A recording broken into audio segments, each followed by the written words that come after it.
Cough, cough, cough.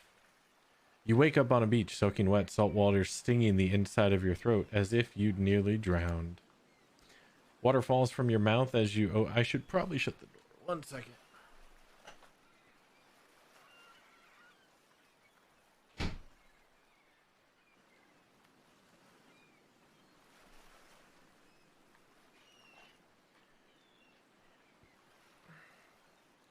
Should be good, yeah. As you gasp for air, you have no memory of how you got here. In fact, you can only remember your own name, but not where you came from or a single fact about your life. What you do know is that despite... We cozy? Okay, getting cozy, good. Despite the outrageous beauty of the landscape around you, you feel incredibly sick to your stomach. No, I can't even do sideways chat, because... Why won't you... Why are you taking up so much of my screen? I want sideways chat. But you're not giving me sideways chat.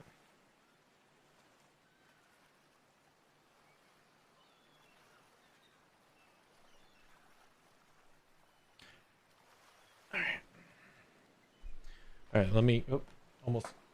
Alright, let's try this, I guess. I'll see if I can handle it. Makes it unreadable. Might be worth it. Trying to find a good place to put it so I'm not breaking my neck. That's not better. That might work. All right, we'll try this. Because I mean, it's super small. Cough, cough. Wow. Really went down the wrong pipe, huh? You need a minute. Or can I go on? Thanks, narrator. Because I can give you a minute. We've got plenty of time. Endless time, really. Ocean. An eternity if you catch my drift. Whoa, not now, Ocean. Sorry, Parkless. May I continue? Please, go on. This is like 6 layers of meta right now. Okay then, as I was. Cough, cough. As I was saying... Alright, as I was saying... You look down at your feet, ankle deep in the crystal blue water of an... Just don't be surprised if I miss some chat, that's all. Of a newly arrived wave. As the water recedes back into the ocean, it reveals a grotesque discovery. Ah! Yeah, that's pretty grotesque. A decomposing face stares up at you from beneath the sand. All you can do is vomit a stream of dark bile, bugs, worms, and other ick. This wasn't in my DVD. Questions race through your mind. Where are you? How did you get here? Who is behind this incredibly charming and well-spoken voice in your head? However, answers don't come easy. Your mind is completely blank. What will you do? Alright, so I wonder if there's multiple endings.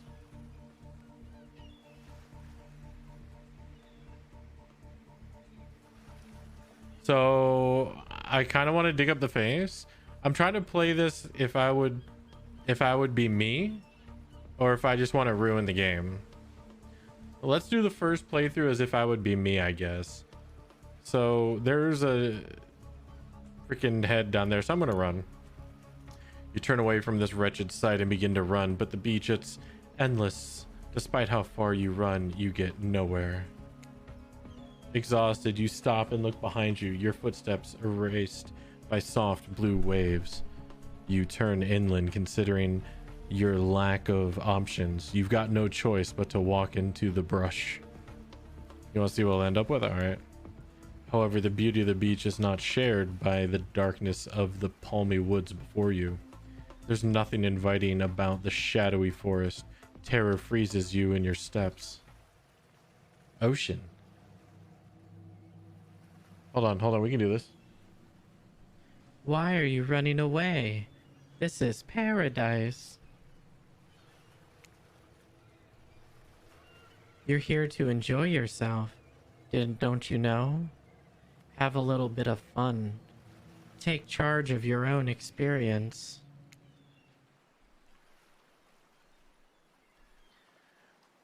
Well, that was sure weird. That voice again. Do oceans normally talk? Your memory isn't right, but you're pretty sure you remember learning as a child that oceans do not speak directly to people in spooky terms. Your mind doesn't have a chance to linger any longer on your current situation, as you feel something soft bump into your foot. Wilson! When you look down, you find a volleyball sitting in the sand next to you. You stare down, frozen. A voice calls out from behind you. I don't think I have another female voice. Little help, please. Yeah, that's Huntress. Wait. Little help, please. There we go. That's Huntress. You turn around. Oh. You turn around, and when you see what's waiting for you, your jaw is about to hit the ground.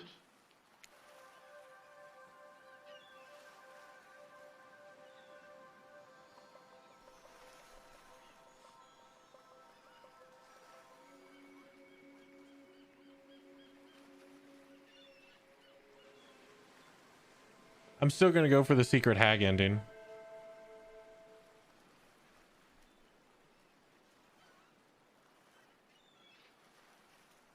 What do you think? Should I keep doing the radio voice for the announcer, or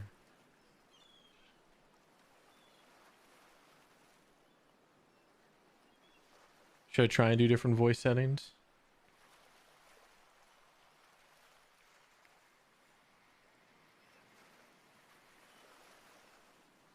Or do you not care? All right. 4 gorgeous monsters stand halfway between you and a well-tended volleyball court. Rin showing a little bit of swimsuit. Each of them oozes with undead energy, a magical aura reaching out and penetrating you via your eyes. Your heart begins to race. Curiosity, fear, despair. You can't help but stare at these casually dressed, let's call them killers. I don't know. Not to be judgmental, but there's just the energy they put out there. So many competing feelings rush through your mind at once that you are completely paralyzed. Right, she's not dead. Trapper's not dead. Injured. They don't have his scar. They don't have his injuries on his leg. Hello. There are weird days. And then there's this. All you can do is look down at the ball and back up at the monstrous lineup of, well, literal monsters. Sexy ass monsters, though.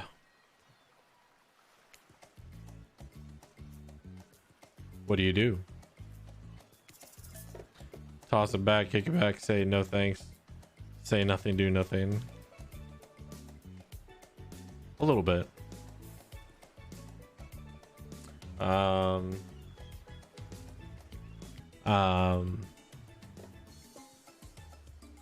So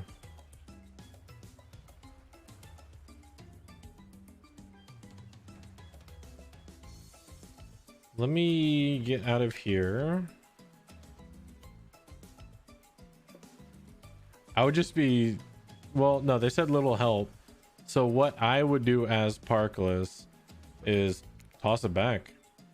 You bend down and grab the ball. It's warm from sitting in the sun on this beautiful day.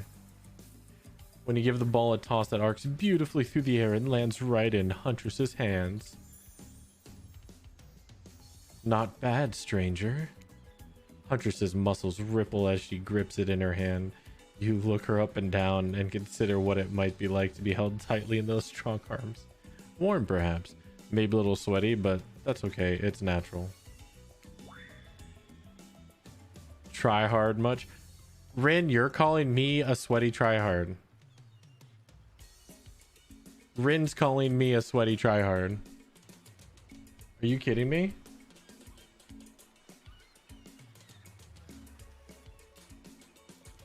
This can't be real life, right? Oh, that's right. It's not canon. I forgot. Yeah, she's calling me a tryhard. They're speaking directly to you, but you still can't bring yourself to reply. You're entranced. When you snap out of it, you realize that everyone has gone back to the volleyball court.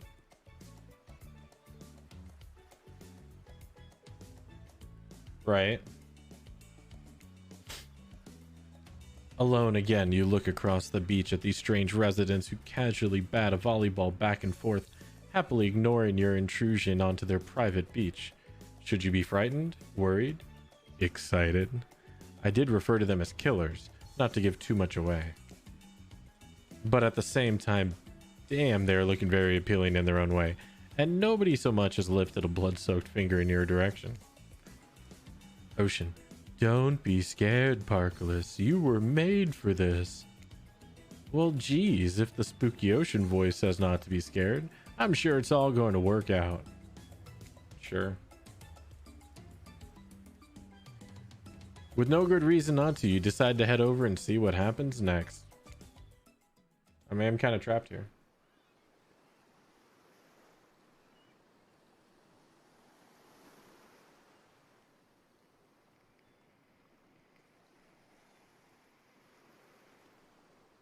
Heard the ocean's call. Seems like you've derailed the volleyball game by just showing up. Yep. It's par for the course. You derailed the game just by showing up, nitwit.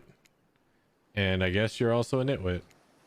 Look, it's best to just go with what Trapper says when he says it. There's a policy I hold for pretty much anyone who always seems to have fresh blood on their hands. That's fair, actually. Hey, don't worry about it. It's all just a game.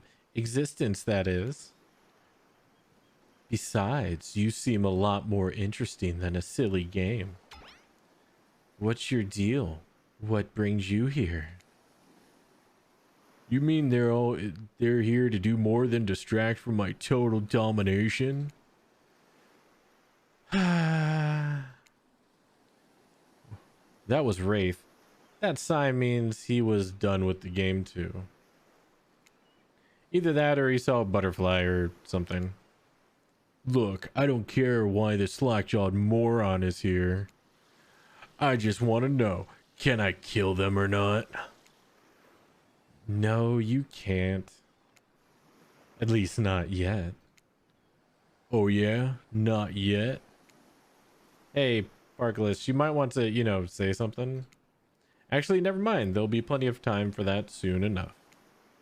Right now, this group has some questions for you. Be warned, answer quickly and answer well. This is a timed quiz, and it will be important later. All right. Very important. Or not important in any way whatsoever.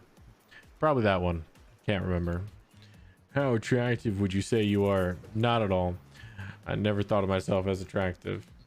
Whoa, watch it. That's bullshit. You're beautiful, you hear me? If you could have any superpower, what would it be? Visibility. Invisibility. Same, although sometimes I think I already am. What was your best subject in school? Math. It's the only thing that makes sense when you think about it. What's your favorite animal? Cat. Definitely a cat. What?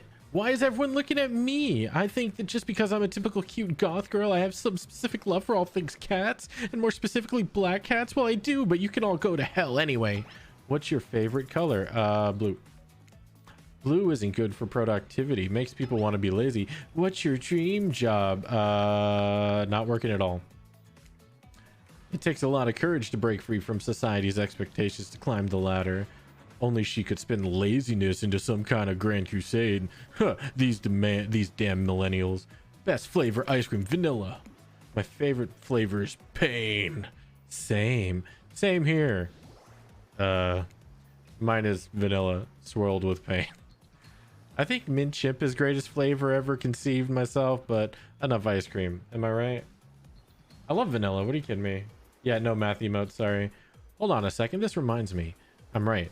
Always. It's a lesson you should learn before we go too much further. Do what I say if you want to survive. Pick mint chip. We're teaching lessons now, narrator. You rascal. Kill or be killed is the rule of the island, even for faceless voices. Tell me, what's the best flavor of ice cream? Vanilla. You got a reading comprehension problem? I just told you mint chip was where it's at. You almost brought yourself a game over there, buddy. Can you date the ocean? I'm pretty digging the ocean, actually. Yeah, that's right. I can end your life whenever I want to. I'm in control, so don't you forget it. You say you like mint chip, you like mint chip. Now try it again. Tell me, what's the best flavor of ice cream? Vanilla. A rebel, huh? Not in my dating sim. Oh no. Did we just get worried? You have to understand, it feels very good to end someone else's game. You should try it sometime. I do. I play killer on Dead by Daylight. All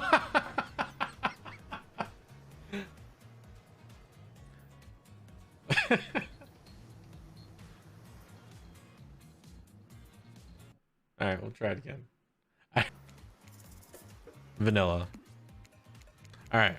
Now we have to choose mint chip.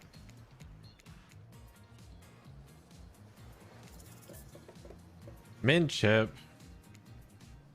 So obedient. I think you're gonna do just fine. I don't. Anywho, now that they know so much about you, I'm sure the group wants to start getting to know. Wait, about you. I'm sure the group wants you to start getting to know them. I'm Trapper. I pretty much run things around here. I'm the smartest, richest, strongest person on the whole island. Is that true? Huntress, yeah. Rin has a huge bloodline.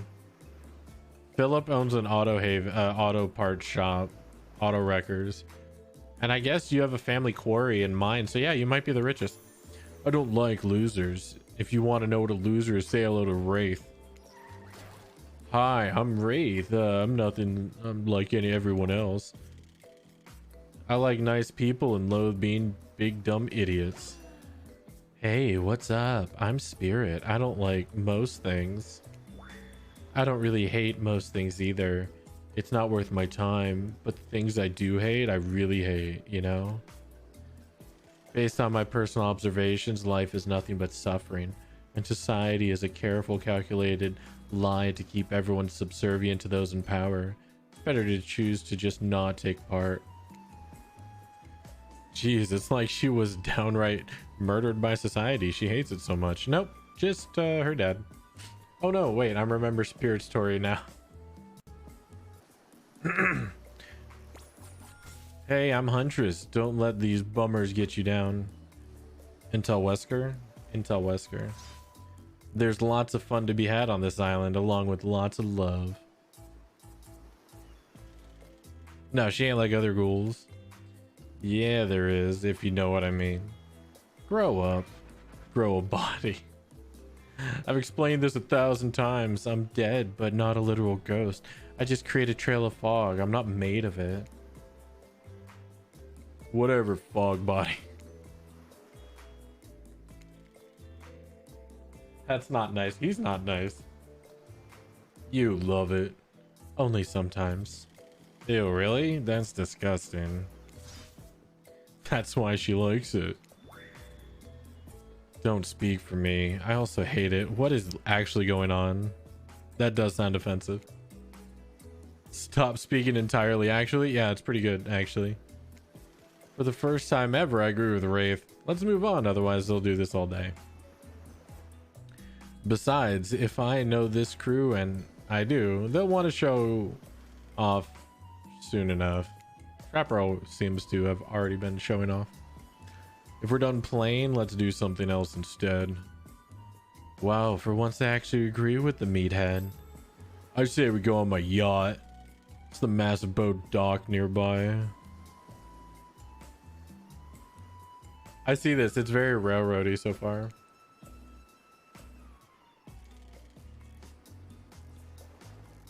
I'll give everyone a taste of true luxury and power. Wraith rolls his eyes. Don't mind him. He just hates fun and happiness. No, the endless, desperate, soul-crushing pursuit of wealth, the way it's flaunted needlessly, and the cruelty it engenders. What about hanging out by the pool? I found the water calming, simple, beautiful. Hey, what about our volleyball game? We can exercise and have some fun as a group. Are you all serious? There's a perfectly good lounge to chill out at here. I'm tired, and besides, I hate being in the sun. I kind of feel you. Where do you want to go? Oh gosh. Trapper legs hanging. Alright, so we get the rich yacht. Or wait.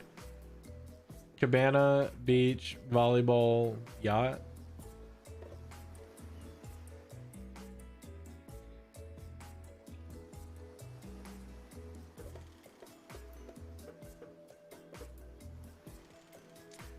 That's what I'm trying to figure.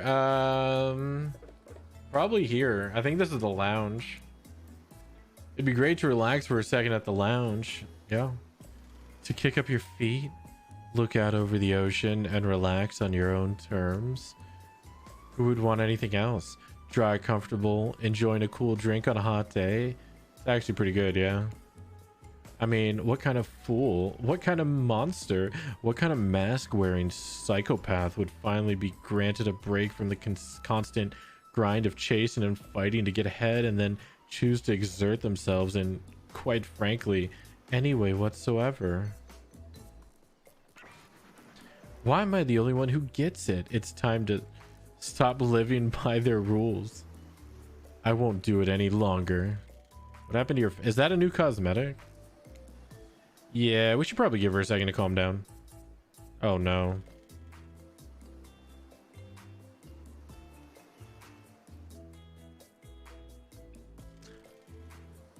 Good thing there's a book here, Claudette. Hold on. Just for one moment. This is Dwight and Claudette, our activities coordinator. They couldn't even get Meg because nobody likes Meg. There's also the cooks, waiters, bartenders, janitor, and every other job. They're the only help remaining on the island. Right? This place we call Murder's Island. Cue dramatic music flourish. None of the others survived. Survived the interview process, I mean. Hence why we shall heretofore refer to them as survivors with a capital S. These two have worked here a long time. So very long. I don't actually know how long it's been. It's been 6 years. Cute tropical outfits. I could get behind Dwight's. I just don't like Claudette. Sorry. Anyway, I should probably let Dwight and Claudette do their mandated jobs. They sure look happy, but they're vibrating with a nervous energy that is starting to give me the creeps. Claude got some pointy. Yeah, she does. It's the bra.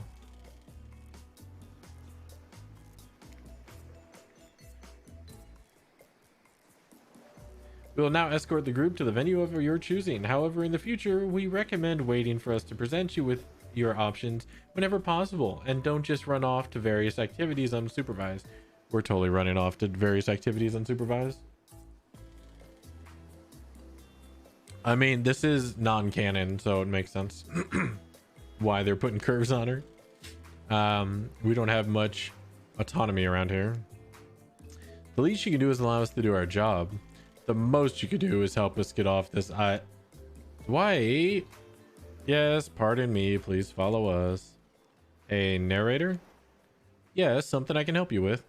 Those two, Claudette and Dwight, did they just start to mention something about wanting to escape? Is escape an option? Should I be trying to escape? Is there a face in the clouds here? Is that the entity? I should be looking around for little nuances. That's what I do. You like Spirit the least? What, as far as like how they portray her, or like, I don't know. Everyone freaking simps over Huntress. Escape ammo? No. I think you're mistaken. It seemed like Dwight was asking for help to get off this island, though. Oh, right. That. Yes, that's true. He was. But he just meant that he wants to get to the other vacation island getaway a couple miles south of here. It has much fancier accommodations than this island. It's one of those big corporate outfits, quite exclusive, where all the famous celebrities hang out. Very luxurious. Doesn't quite have the charm that this island has, though. Trust me, you wouldn't want to go there. With all the money comes a lot of restrictions. I mean, fair. So their 4 character types are Trapper is the jock, Huntress is the popular girl, Spirit is, well, the goth chick, and Wraith is the nerd. That's Fortnite Island. We don't talk about that place.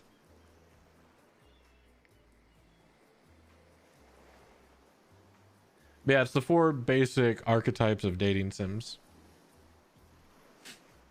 This is where you belong. Now, off you go. It's time for an activity. On this island, your decisions matter mostly when I agree with them. Not like that other island. So, what'll it be? Didn't I already choose? Okay, we're going again. Finally, freedom from the preposterous premise that the 4 of us would be engaged in some sort of thrilling 2-on-2 volleyball match. Spirit looks at you from beneath her gigantic sun hat. She takes it. Fortnite Island's my turf. Beat it, dweeb. Alright, you can have it. I don't know whose idea volleyball was in the first place, but I hate them. I tried to feign a sprained ankle, but everyone already knows that I technically float above the ground, so nobody believed I was even putting any pressure on my joints in the first place. I mean, that's fair. Right? I guess somebody would be the ref. Then I tried to annoy everybody by not giving a crap. And when that didn't work, I tried whining. And when that didn't work, I threatened to kill every single person on the island. But it turns out I'm not the first to toss those kinds of threats around on this island. So thanks, I guess, for getting it called off. Sure. Are we threatening to end each other again? Ha ha ha ha ha ha. Now it's Dwight who takes on a spiritual tone, his eyes shifting as he slips into a loud whisper. Please, just make it quick. Is what you'll be saying when we get behind the bar and make you the drink of your dreams. Ha ha ha. Hilarious. Right? Right, Dwight? Yeah, right. Right. So, what'll you be having? Oh, goodness. Oh, scotch on the rocks.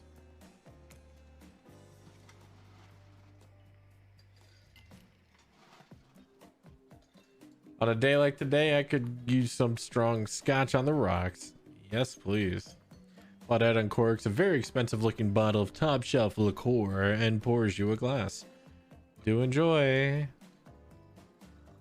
Who would drink that? Smells like kerosene. You need to embrace the burning. The burning. They're all right, yeah. Dweed and Claudette. Oh yeah. Why would you embrace that? Burning is... Wraith stifles a sob. No, I can't even think about it. Well then don't. No skin off my back, you weirdo. Come to think of... okay. I'm just gonna stop right now. This is a trigger game. He called Wraith a weirdo. Yeah, a little bit. Read Philip's backstory, people. It's a good read. Come to think of it. Strong, expensive, better the longer you leave it locked in the basement. Scotch is the best. Trapper guzzles half the bottle and burps. It'd be disgusting if it wasn't so. No, disgusting is exactly what it is. What a waste of perfectly good scotch. Since we fulfilled your requests, it's time for you to return the favor. They only have 2 animations, it looks like. Should have known there was a catch. Icebreaker time. I swear, had I known they'd pull this kind of faux enthusiastic community building crap, I'd have suggested we attempt to walk to the lowest point of the ocean before I ever set foot near this bar. Yeah, you don't guzzle scotch. That's just obscene.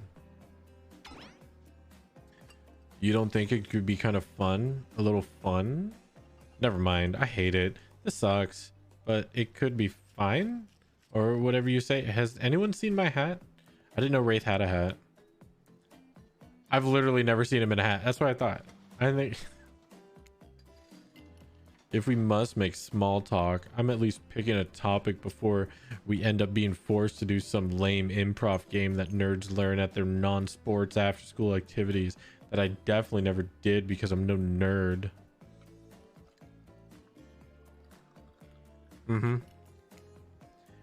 Methinks a certain someone doth protest too much. Sitting here on the beautiful sunny afternoon, warm sand beneath, the cool fog beneath my severed feet. The topic I choose is books. Novels, comics, fiction, or non.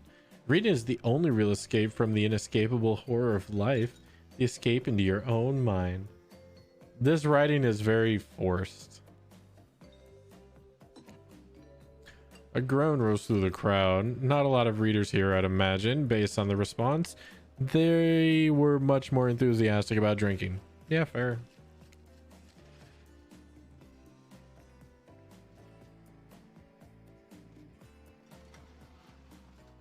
Look, I said the same thing about the beginning of Doki Doki Literature Club, so... A velociraptor? Yeah, okay. Considering the situation we're in, it seems an appropriate time to ask you. Parkless, what's your desert island book? The one book you'd bring with you if you were, well, on a desert island like this? Oh, and it has to be classic horror. For reasons that should be obvious. She means because this is an island of horror villains, and also those books are all in the public domain. All right, that was a pretty funny programmer jab. Nothing too modern. Humanity has really gotten soft these past 100 years. So what's your favorite? Dakuria, Frankenstein, Jekyll and Hyde. I have no mouth and I must scream. Fair.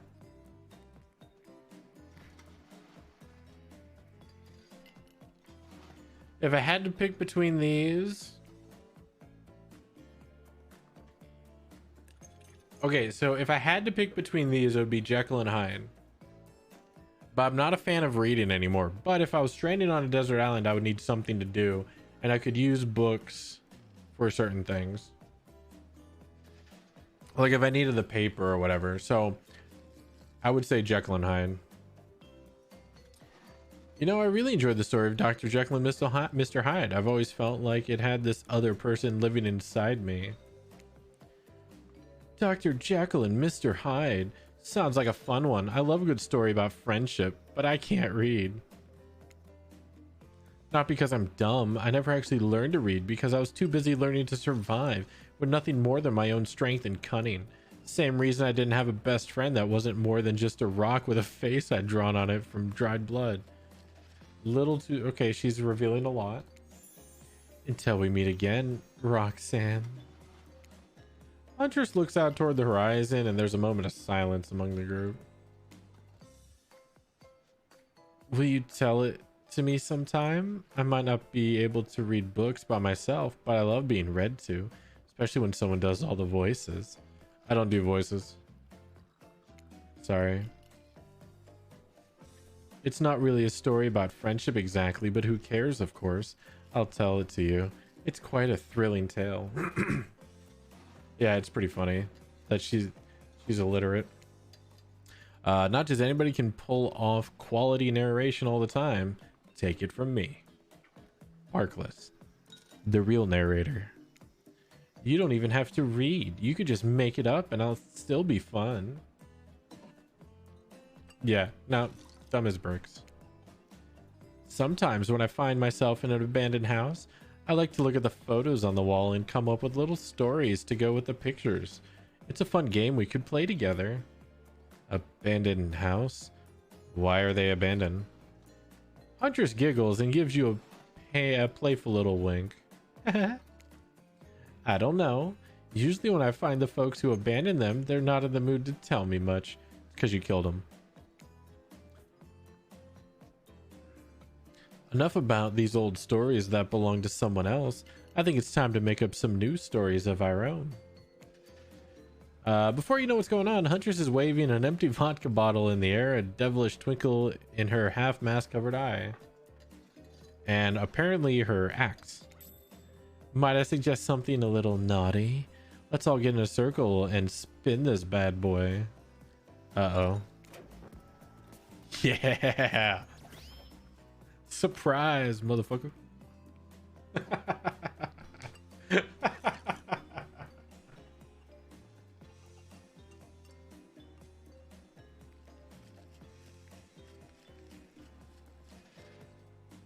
I'm seeing if I can do a trickster. Hold on.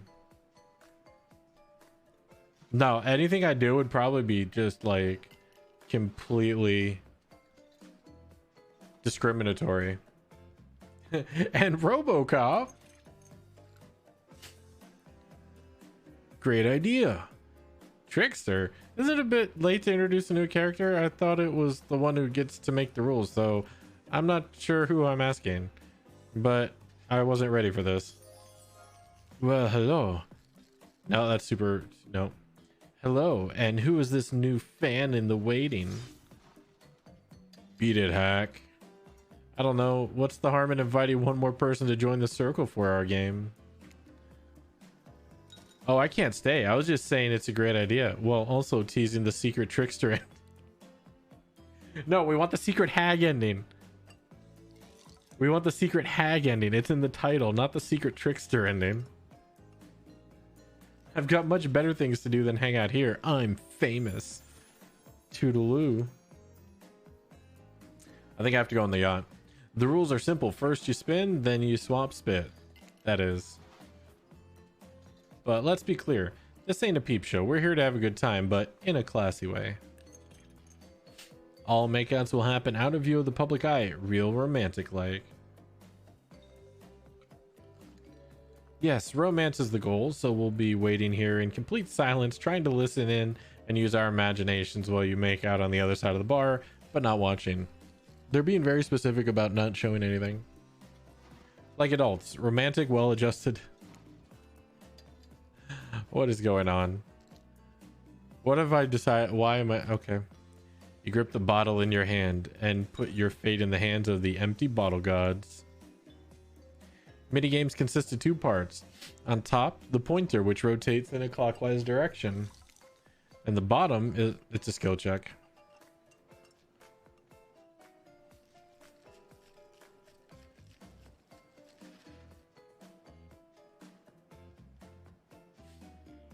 I was about to say, my bitrate looks good. Imagination. And the bottom, a target you're going to be pointing at. This here upcoming minigame is a special minigame, perfect for the less coordinated because there is no winning or losing. Well, not technically. Wherever the pointer stops, that's your result. I suppose if it doesn't stop where you want it, that's a bit like losing, but no one has to know if you don't tell them. Okay, ready to play, or would you like me to repeat that? Does he get mad if I just keep saying repeat the instructions? Please repeat them. My pleasure. Minigames consist of two parts. On top, a pointer which rotates in a clockwise direction. Okay. My pleasure. I'll see if he gets mad.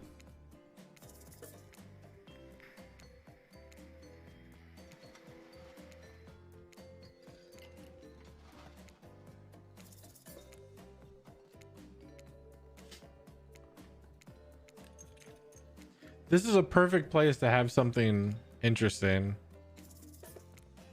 Perfect place to have an Easter egg.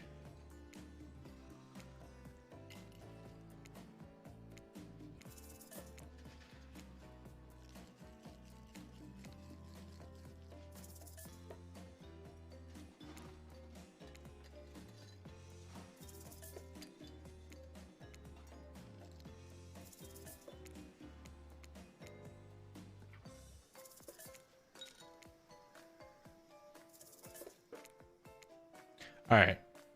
I'm not gonna sit here for 666. One more. All right. Away we go. Spin the bottle and see who you're gonna smooch.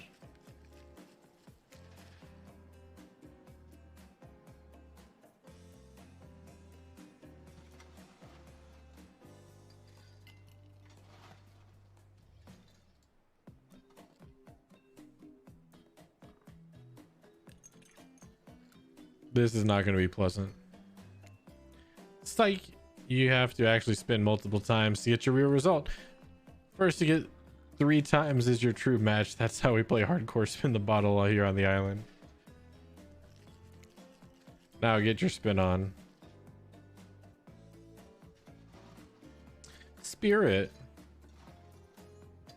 Spirit. Oh, Huntress. I was going fast. Trapper. No. Casual mini gamer. We got an achievement. There's more to this game than just reading. Ooh. Just this morning, you were waking up on a strange beach surrounded by strangers with a murderous intent. Now you're looking across a beach towel at Trapper, lust in his eyes, sweat glistening on his skin. Your heart races. You can feel your pulse pounding in your ears. Trapper takes you by the hand, and you sit face to face at a private section at the bar. Man butterflies. He begins to reach for you, putting his hands on your shoulders. You're sweating, but not in the sexy way.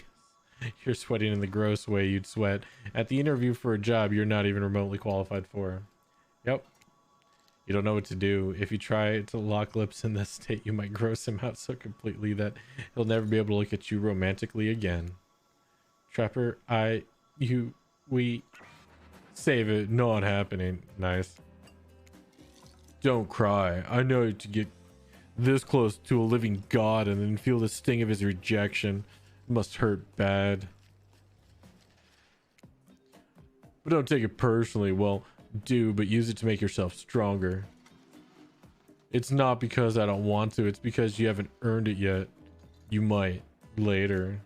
For now, it can't be that easy. Sure, maybe with one of the others. They're weak, sad, lonely. Not me. I don't need this. It's mine to give or to withhold. You really dodged a bullet. This means you'll have a chance to present yourself in a bit more flattering of a light later, assuming you survive. I've already died once.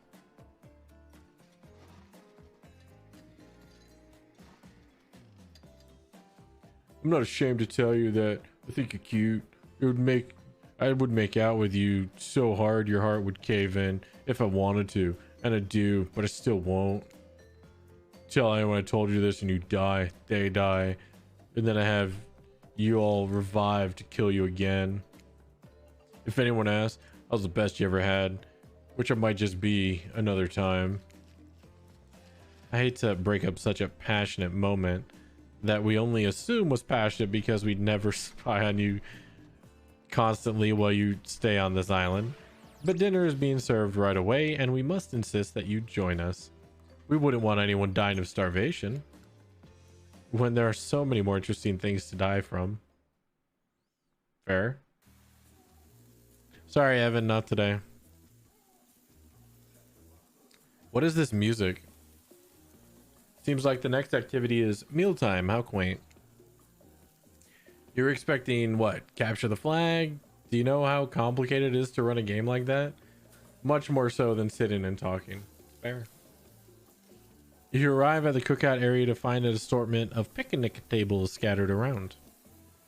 What were you expecting? Some kind of grand hall with a huge banquet table? This ain't some prestigious fantasy epic like you'd find on cable. Don't worry, just sweet talk him into lubing the piston or turning that nut. Yeah, that way we can get the power running on the island with all these generators.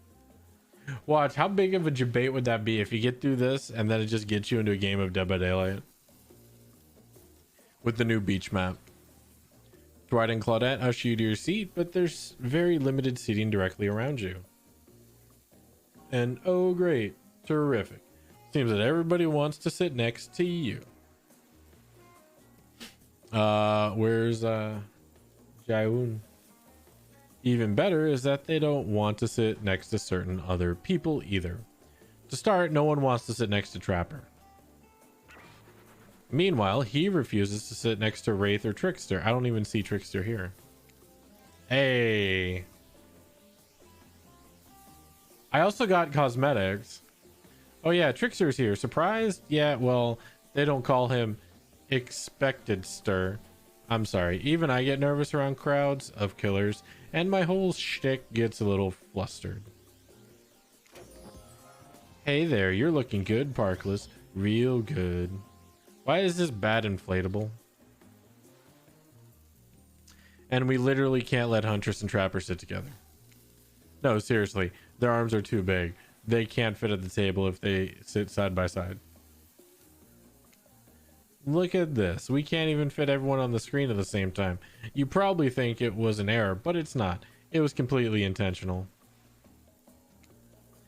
Let that be a lesson to you. Every error you think you see is a choice. Got that? Sure. Okay, Dwight and Claudette are directing traffic. You sit on one side. The rest of them will sit on the opposite of you. Huntress and Trapper can sit at the ends with their enormous sexy arms. Now that everyone is seated, we can begin dinner. Of course they sit opposite from me. Tonight's meal was prepared slowly and carefully with both love and hate for 12 hours over a spit. We hope you all enjoy. We really, really hope you do.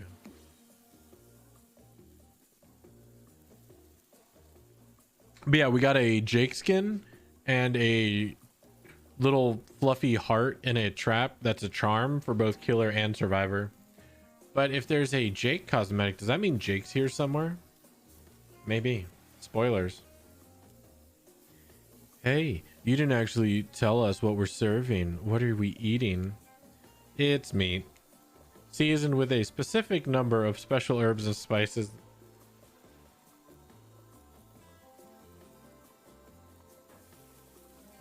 For those who don't know, the people who did this game made the Colonel Sanders dating sim.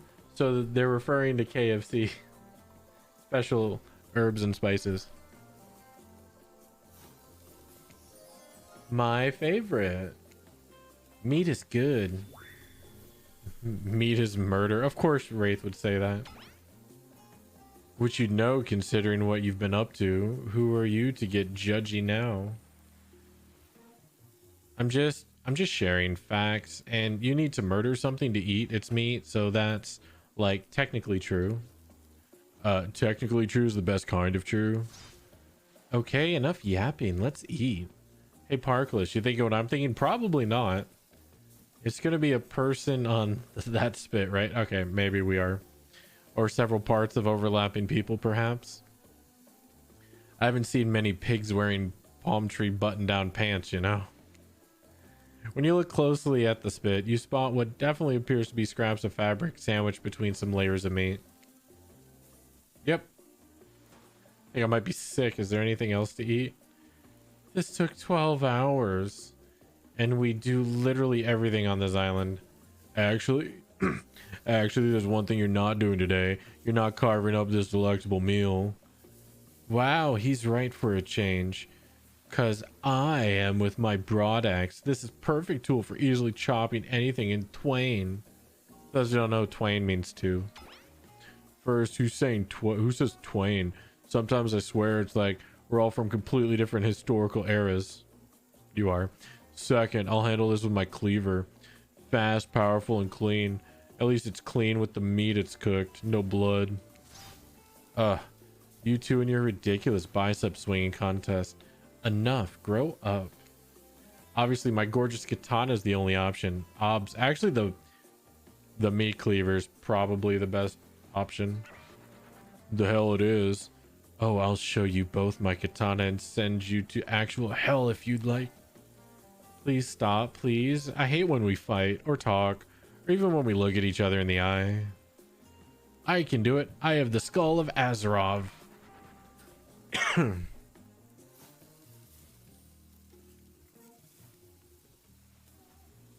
Instead of slicing it up, you can club it to a second death. Hey, Parkless, I know this isn't what you want to eat, but hurry up and volunteer to carve up Felix. I mean, it carved up Felix.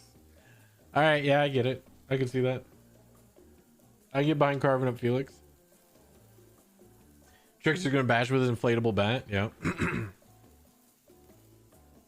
Otherwise, this will go on for hours. No hyperbole. They once argued over who had the most effective weapons for 72 hours straight. I feel like that's a reference to something.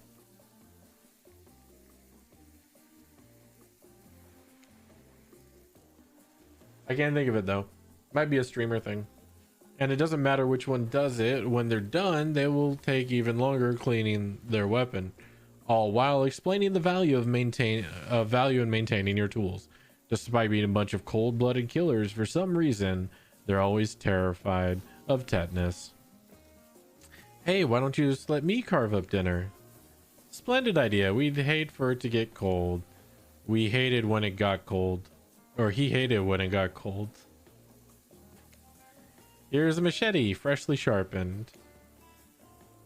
Minigames consist of 2 parts. Why? Sometimes targets remain invisible. Sometimes it's hidden until the pointer arrives. Press the space. It's a skill check. I'm pressing the space bar. Stop the pointer while over the target to win. Failed to land on the target and you will lose. To achieve a perfect success, land on the start of the target area, not the end. Okay, ready? Or would you like me to repeat that? Repeat it. Let's repeat it. Let's repeat it. I think that's 3, 4. Fine, chill. OP because 5 killers are looking at you. Oh man. All right. Yeah, no, that'd be some pretty fast stuff.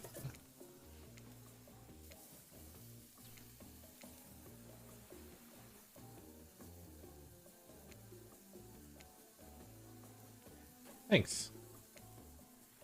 Oh. Oh.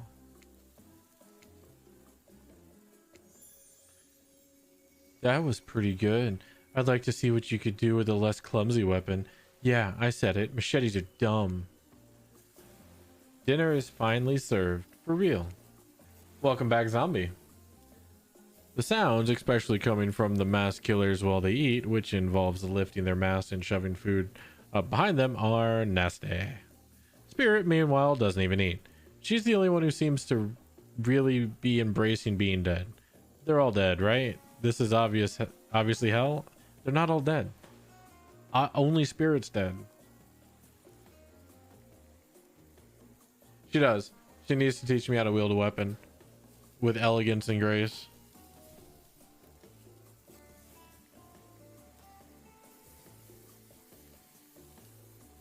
Like literally only Spirit's dead. Everyone else is still alive. Come on. We're trying to be mysterious here. You think mystery comes easy? Claudette and Dwight aren't the only ones who've been working their asses off to make this night perfect. Is this Sebastian from Little Mermaid?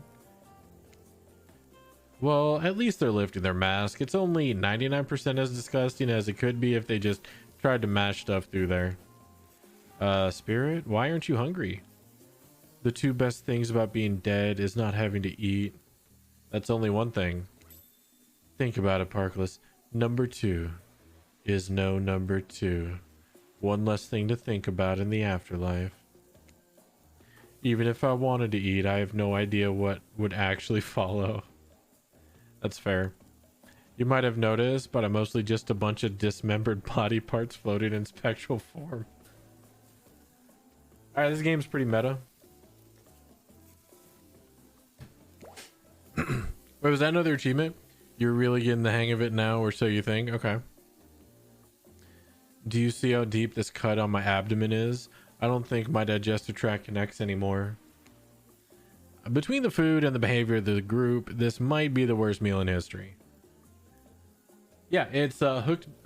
It's Hooked on You, a Dead by Daylight dating sim. It released today. But even worse is they're staring at you. You're not eating. They don't like that. bumping uglies with monsters and poop jokes. 13 out of 10. We're getting up there. Plus I got a cosmetic and a charm and tricksters here. It doesn't get much better than this.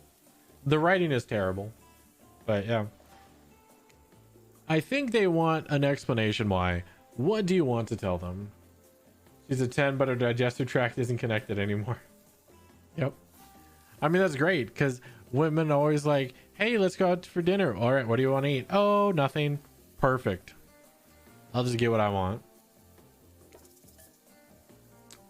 Look at the seagull.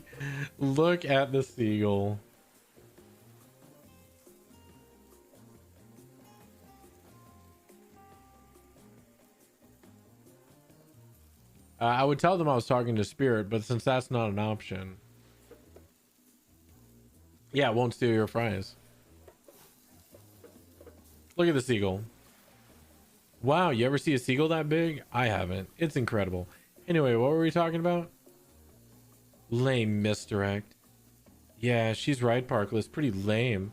Own who you are. Never compromise. Didn't you wash up on an island with no memory of who you are or how you got here? Yes, you did. Poor thing.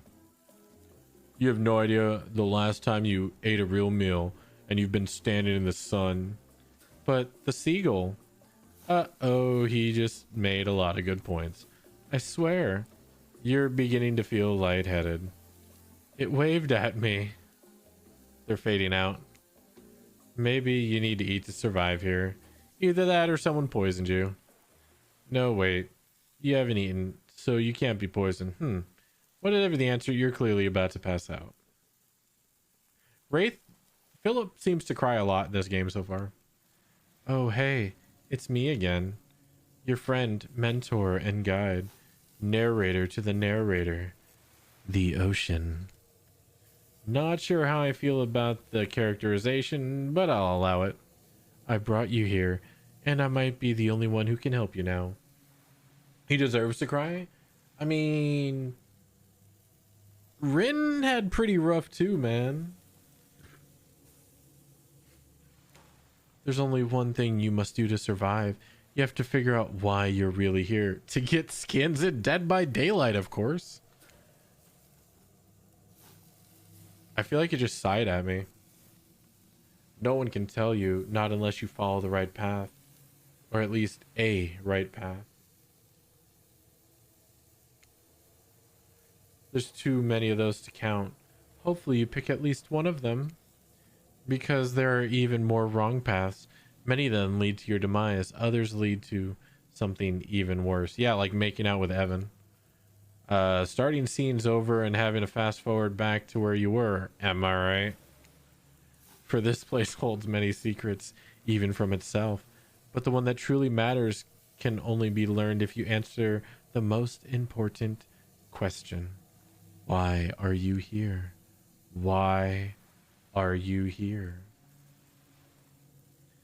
Yep, it'll open DBD. Yep. And you're gonna be a solo queue with a bunch of Claudettes with medkits. With the knockoff brown cosmetic. That's not exactly prestige, you know. Answer that and you'll learn the truth. The ultimate truth. Vague, mysterious. I gotta give it to this ocean character. It's some quality early game storytelling.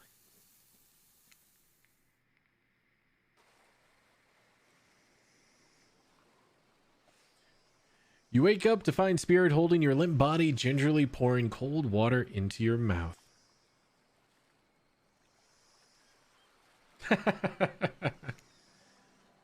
Don't you just love the ocean at night? I do. Staring out over the vast darkness of the ocean really validates the feelings inside me that we're all truly insignificant, and only thing worth pursuing is revenge. I have to wonder, how could anyone believe anything else? You look out into the darkness of night and ponder her question. Well, it's a simple question. How could they? How could anyone not feel small and alone in the face of such massive nothingness?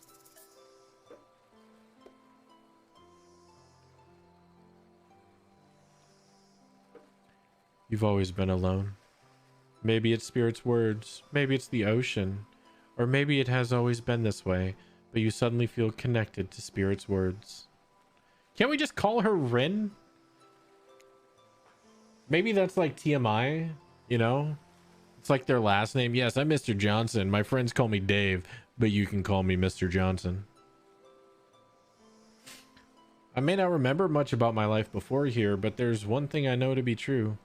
I've always been alone. Oh, I thought I was talking about her, not me. Whoops. And I always will be alone. Spirit has turned from looking at the ocean and is looking directly at you now. It's a funny idea, isn't it? Being alone. Together. Are you thinking that? It's the best we can hope for. Maybe. Or maybe it's too much to hope for. Maybe it's impossible to pretend we know anything. Is that just arrogance? I think she's gonna kill me. Oh, I was so dumb. So busy trying to please everyone, to be the perfect student, the perfect employee. Who did you work for? Oh, you worked for your dad. The perfect daughter. But I didn't take care of myself, and now I'm all I've got. Worst of all, I got distracted from my true purpose. My destiny. The purpose that was sitting inside me my whole life. Okay, so this might sound a bit silly, but the spirit looks around to see if there's anyone else on the beach. She's convinced that it's only you two. She continues. There's a dragon that lives inside me. I've always known, but I've tried to ignore it. When I couldn't ignore it, I tried to push it down. I'm so stupid. You're not stupid. That sounds badass. Right? But I didn't let it out. And then I, chop chop. And now that dragon is pretty much a one-track revenge beast. But enough about me. What's inside of you, stranger? Ooh. I am pretty dark.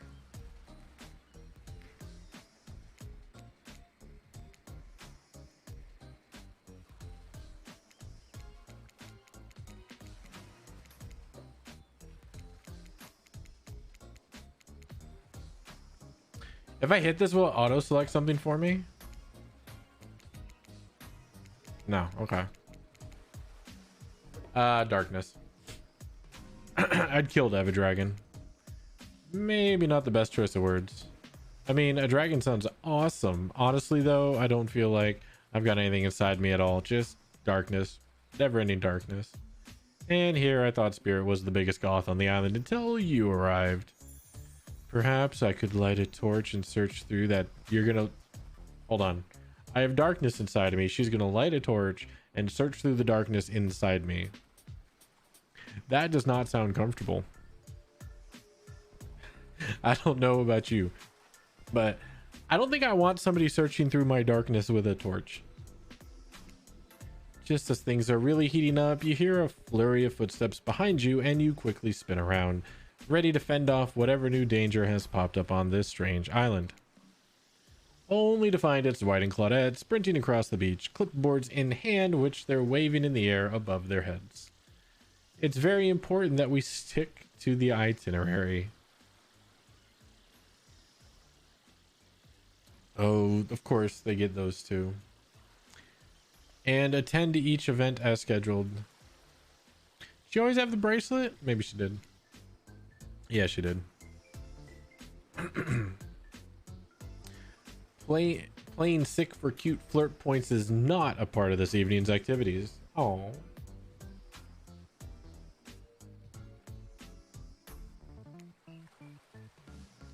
That's strictly slotted in for after campfire story time. At this rate, we'll be late. Playing sick? No, no time for excuses. Well, there is, but that's scheduled for after what comes after the flirting. Go, go, go.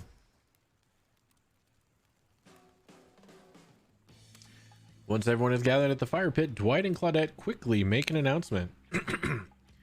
We're not going to blame anyone in particular, but someone, and we're not going to say who, so don't worry, you, hasn't been sticking to the schedule. That means that we're behind on time for evening activities. And we'll only have time for one person to share their special spooky nighttime story. just one story, but story time is my favorite activity. This is a narrative heavy experience. You're telling us that only one person gets to share? How will we decide who? Oh, great. We have to decide as a group? That never goes well. Whoever did this, step up now. I swear I won't be angry. I'll merely chop your head off clean. No fuss, no muss. Voice trembling, you realize this is probably it for you, but you embrace your fate. Sorry, everyone. I think they're talking about me. To be honest, I still don't understand how this whole schedule thing works. I guess I lost track of time. Well, I was passed out. Been there before, even though it's taken some pressure off me, which is an absolute dream come true. Is it really fair to pick on the newbie?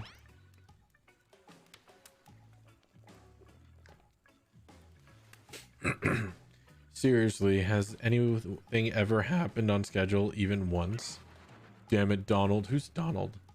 If you try to flex that authority gimmick one more time, so help me, I'll snap your head off so quick, and then I'll drown you in his blood. Cynthia.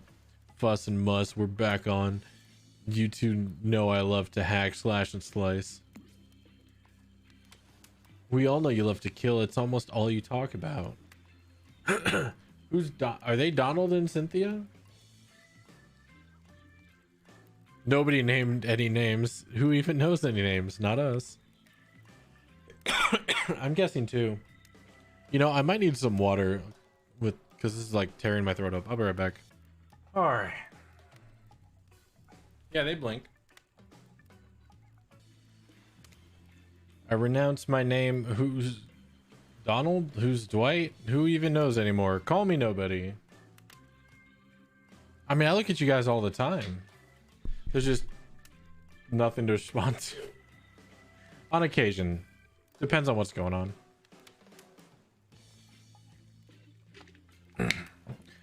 But we still got to get started on story time. So, Parkless, who do you think should go? Oh, damn it. That's a name.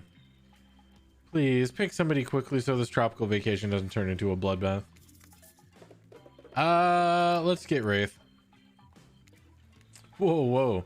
This entire experience is being carefully crafted to avoid an IP infringement lawsuit. Let's be careful with the catchphrases, will ya? Oh. Gotcha. That was a Pokemon reference. Nope, I didn't read that. I was clicking background things. You literally carry around a skull and spine as your little prop. As the other killers laugh, Wraith holds up his skull and gazes into the hollow, dark eye sockets. Blink. There we go. If you're looking for something Shakespearean in this story, look elsewhere. This is a tale of madness, of staring at the soul of death and never returning. Once upon a time, a young man worked at a junkyard. The man was quiet, kept to himself, just wanted to avoid trouble. While the boss dealt with clients, the young man operated the crusher, turning old cars into cubes of twisted metal. One day, right before crushing a car, he noticed something. Blood. Drip, drip, dripping from the trunk. He opened it and found a frightened stranger, bound and gagged. The young man reeled. He was about to accidentally murder this stranger? How could this have happened? He freed the stranger, who ran off, into the waiting arms of the boss, the owner of the junkyard. Before his shaken employee could tell him about the mistake they had nearly made, the boss took out a knife and swiftly slit the stranger's throat. The young man fell to his knees, unable to comprehend what was happening. As he stared at the ground, too shocked to cry, the boss approached him. "What did you do?" he asked the boss. "I did your job for you." "What do you mean? That's not my job. My job is to crush cars." The boss let out a miserable scoff, his face contorting in evil disdain for the pathetic wretch in front of him. "Why do you think you were crushing these cars? To save space? Who do you think my clients are?" "I don't know," mumbled the young man. "Yes, you do," screamed the boss. "Deep down, you've always known what was happening here. You just didn't want to admit it to yourself. Your hands aren't clean. My clients give me money and I take care of their problems, eliminate their witnesses, tie up their loose ends, or occasionally, you do." "No," the young man whimpered as as the boss towered above him. Yes, you're nothing more than an executioner, and you've reaped hundreds of souls. The young man's body shook with soft spasms as he tried to stop crying. It was when the boss started laughing that it happened. Something in the young man changed. He stood up, now taller than the boss. A faint glimmer of fear overtook the snarl on the older man's face. The young man's face was empty. Empty as he grabbed the boss's throat and dragged him to the chair in the crusher. Empty as he picked up the boss and stuffed him inside. Empty as he slammed the trunk down on him, its stupid fat head sticking out, begging for mercy. Empty as he started the machine, staring at the boss and its sniveling, crying wet face. Empty as he grabbed the boss's head, dug his fingers in further, piercing the skin. Empty as he squeezed and pulled. Empty as he heard the bones popping and snapping. But when the boss's head, still attached to the spine, pulled cleanly out of its disgusting sack of body, he smiled. Wraith stares back into the eye sockets of his skull. It doesn't matter how good you are, how innocent, how kind, how full of love you once were. When you look into the eyes of evil, you will surely go mad. An awkward silence falls upon the room until...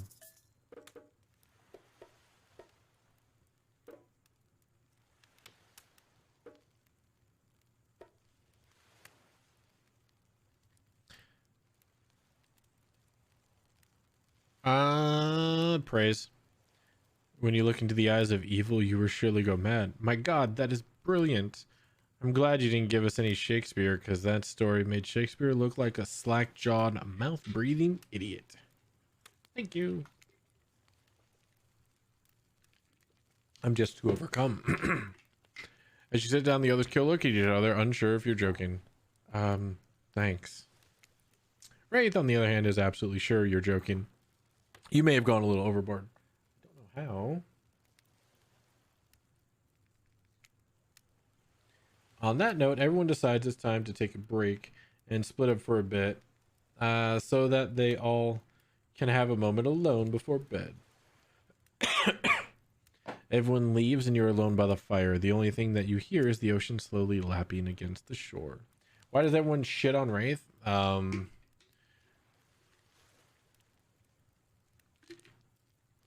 He's actually one of the few good killers. I'm gonna hear Bing Bong my pet tonight.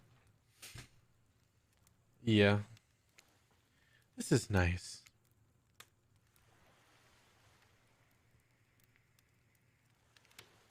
Like, there's not many good killers, but like Wraith is one.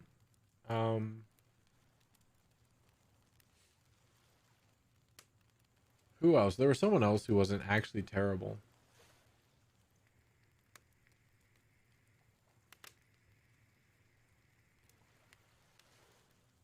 Not Yoon Jin.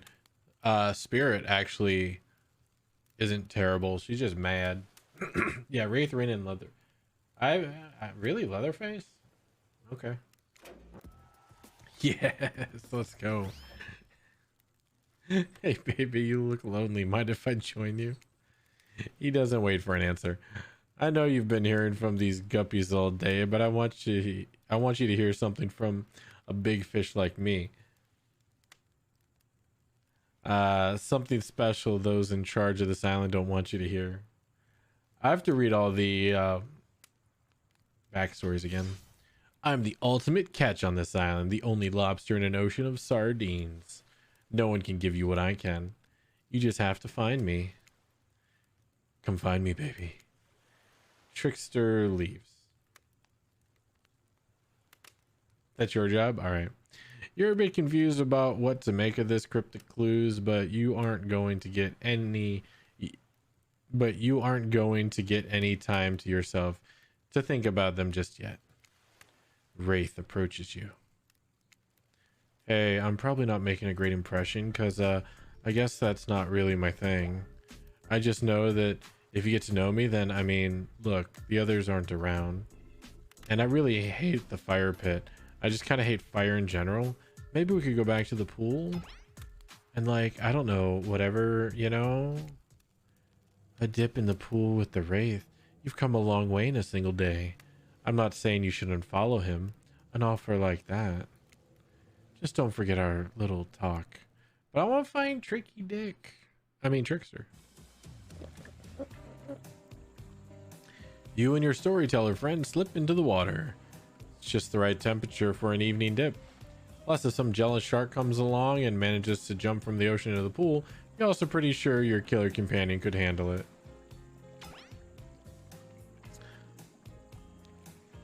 Hey. Do you remember my story? Yep. You mean the one you just told like a minute ago? Yeah. Yeah. I mean, like, what do you think of the young man in the story? Do you think he's weird?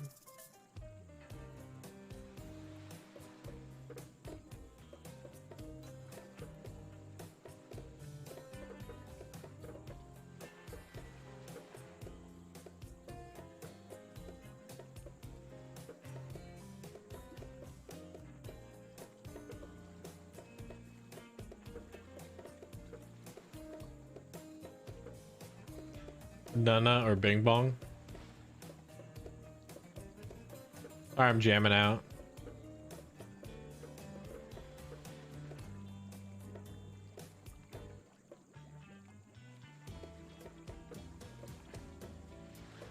Probably Bing Bong's louder. Well, I don't think he's weird, but he is bad, and I'm deeply upset with him. He didn't have all the knowledge he needed to begin with, but what's important is what you do with the knowledge once you have it. In the end, he's no better than the monster he killed. Oh, I see. Well, that makes sense. Did the young man remind you of anyone?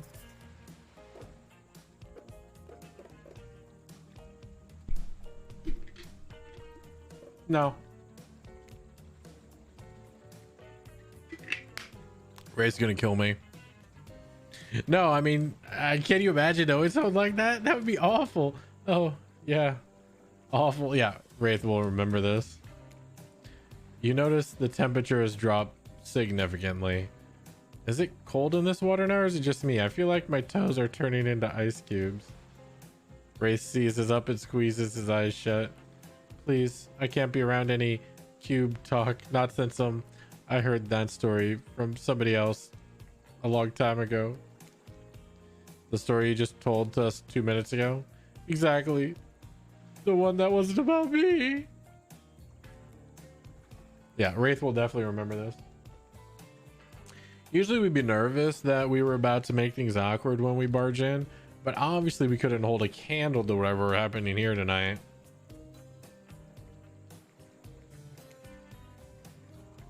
Either way, it's time for bed for you, but not us. After you go to sleep, that's when we party.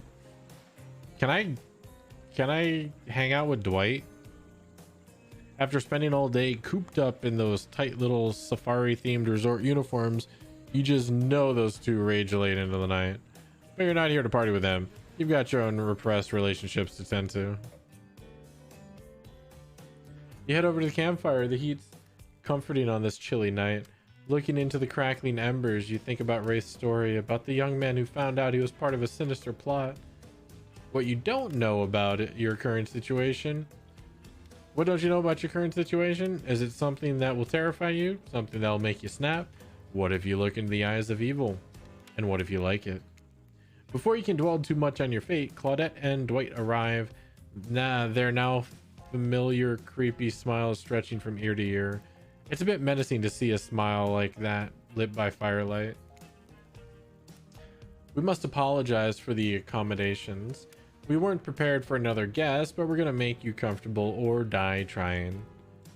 They hand over pillow and blanket and welcome you to snuggle up by the fire.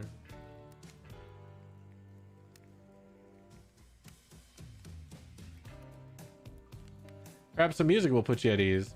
Just try to keep the volume to a minimum. Our other guests aren't the types that you want to rob of their beauty sleep.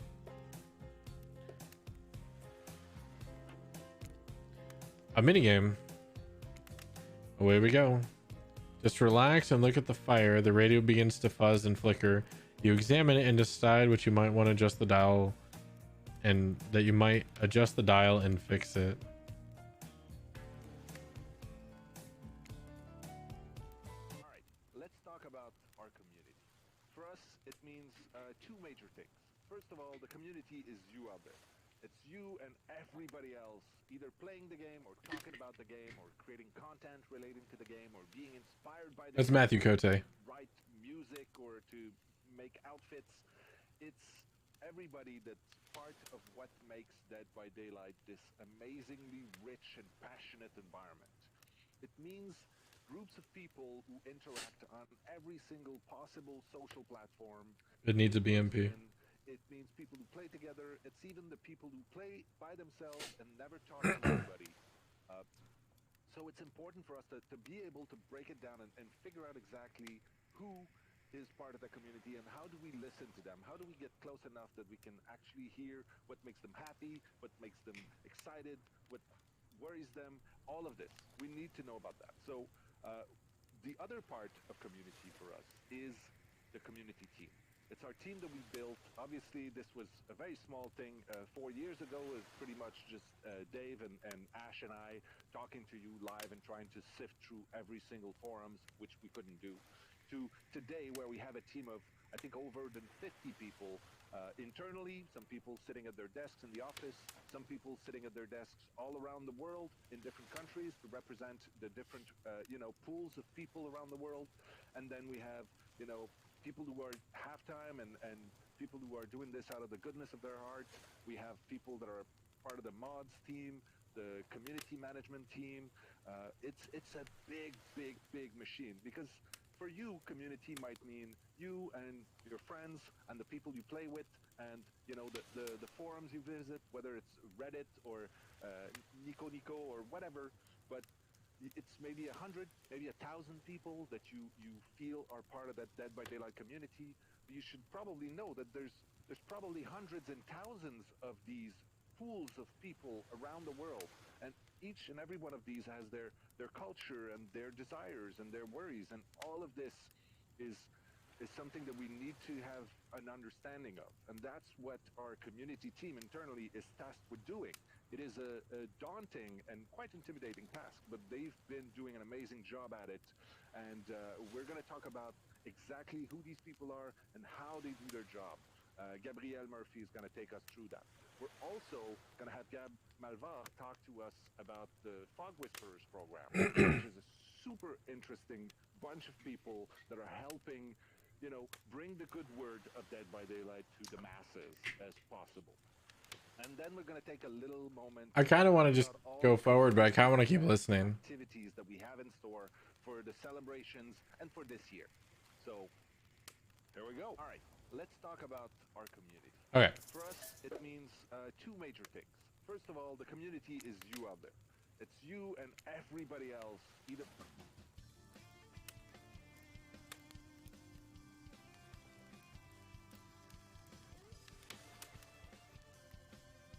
All right. Let's talk about our community. For us, it means two major.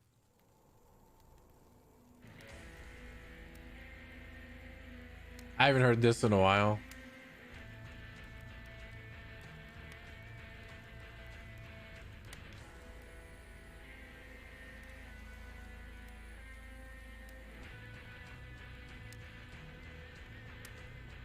$69. I'll see you 69.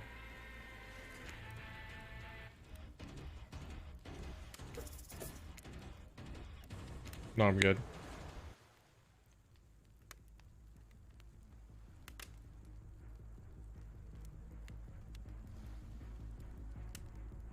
This is like a chase.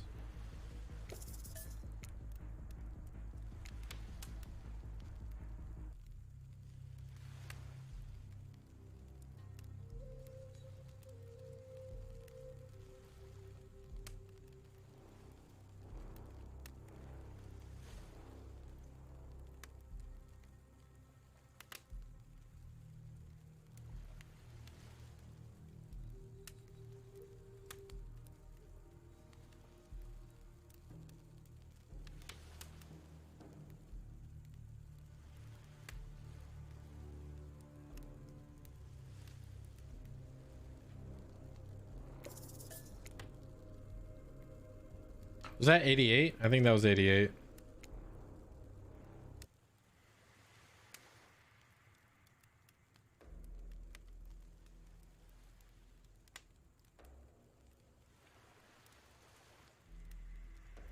I don't know what this is.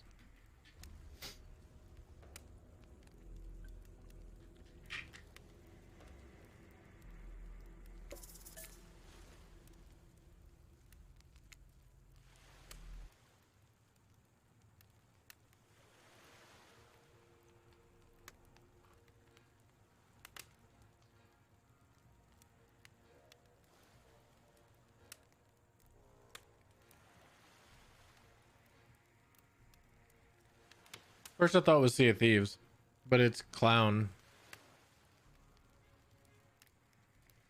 Now join me on a stroll down memory lane. Behavior's been making games for about 30 years. Mostly Turn it off. No matter how many things you listen to, you still can't sleep. You decide to ask one of the killers to spend a little more time with you until you're sleepier. Who would you like to summon to your side as you lay by the fire?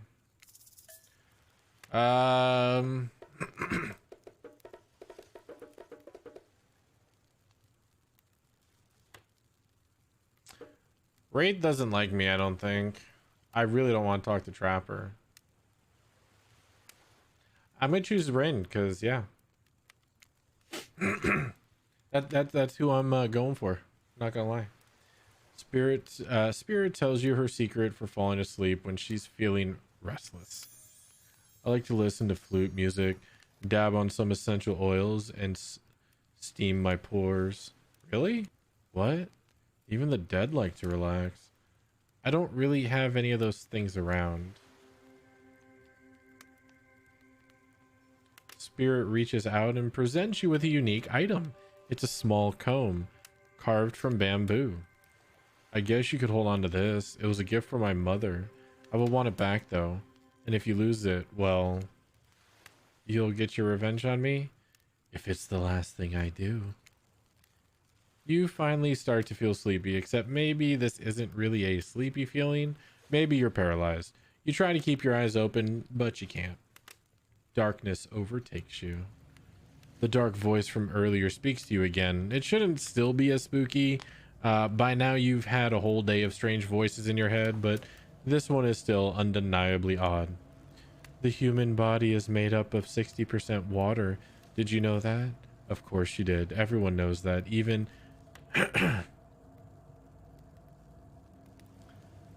amnesic video game protagonists. Well, guess what? Drink as much as you'd like. You'll never get to 100%. You hear me? Don't think I don't see what you're up to. It knows I'm drinking water.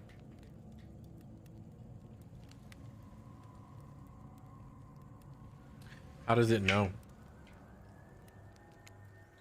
You awake sudden. Amnesiac? Gotcha. Is that really how you spell amnesiac?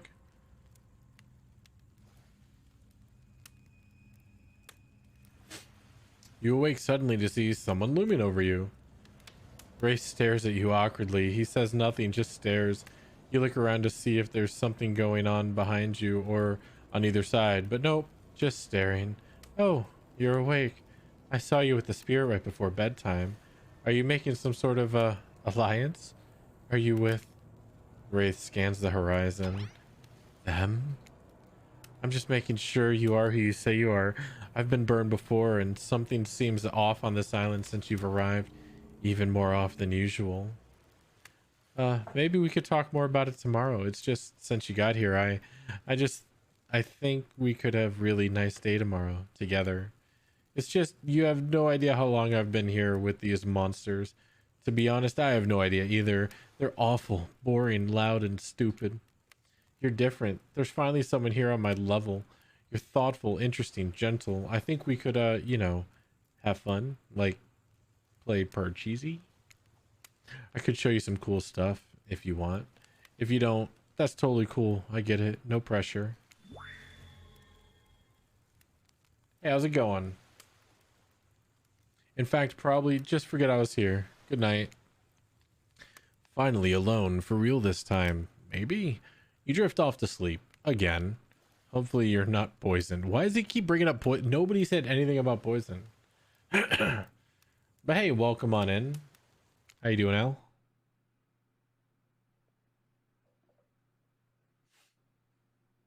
Wait a second. Where are we? This isn't... Oh, jeez. It is. It's one of those reality show confessional rooms where all of the contestants talk directly to the camera. I think today went really well. These were some of my first interactions with someone who isn't a parent that I didn't end in bloodshed or untimely perishing in my Russian cottage. There's no poison here. No one said anything about poison. I'm counting on today as a win no matter what happens.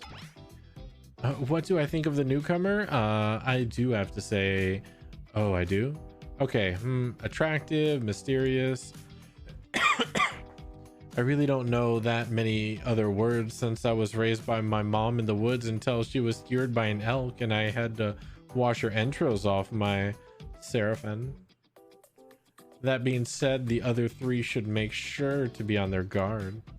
I don't know who this newcomer will want to spend time with tomorrow, but I, for one, will not let my guard down easily. Who knows about the others? Wraith, I think, knows more than he's letting on about this place, but he's a hard nut to crack. Meanwhile, Spirit is just screaming all the time, major buzzkill. And Trapper, oof, where do I even begin with Trapper? He's buff, sure, but daddy issues much? Sheesh. Look, I don't need anyone. I've been perfectly fine on my own since my mother died. I eat a fine diet of raw deer, bear, and human, and I'm fit as a fiddle. That being said, something about this newcomer makes me think that I might be missing out on some huge part of this thing called life. If I'm being honest, I just want to kill about every person I meet within a minute of meeting them. Even the few people I can tolerate, I want to see suffer for a long time before I kill them. With poison? But this person, for some reason, I would like them to continue living for now. One false step and, well, you know, everyone calls me Trapper for a reason, and they better call me Trapper. I swear, if I watch this later and you list me as Evan, I'm gonna kill. Call him Evan. I want him to call him Evan. That was weird. Have you thought about camping near a tunnel by a basement? No, that's Rafe. Like, why can't we just call them Anna, Evan, Philip, and Rin? Like, come on. I don't really care. This island is full of people who don't really like me, so what's one more? I don't want to get distracted from my pain anyways. I know that everyone thinks of me as a beautiful, cold-blooded monster. I can't help it. Circulation just isn't my thing. I don't choose to be cold. This cute hat and robe, okay, those are a choice, sure. I wonder if Rin was in the pool.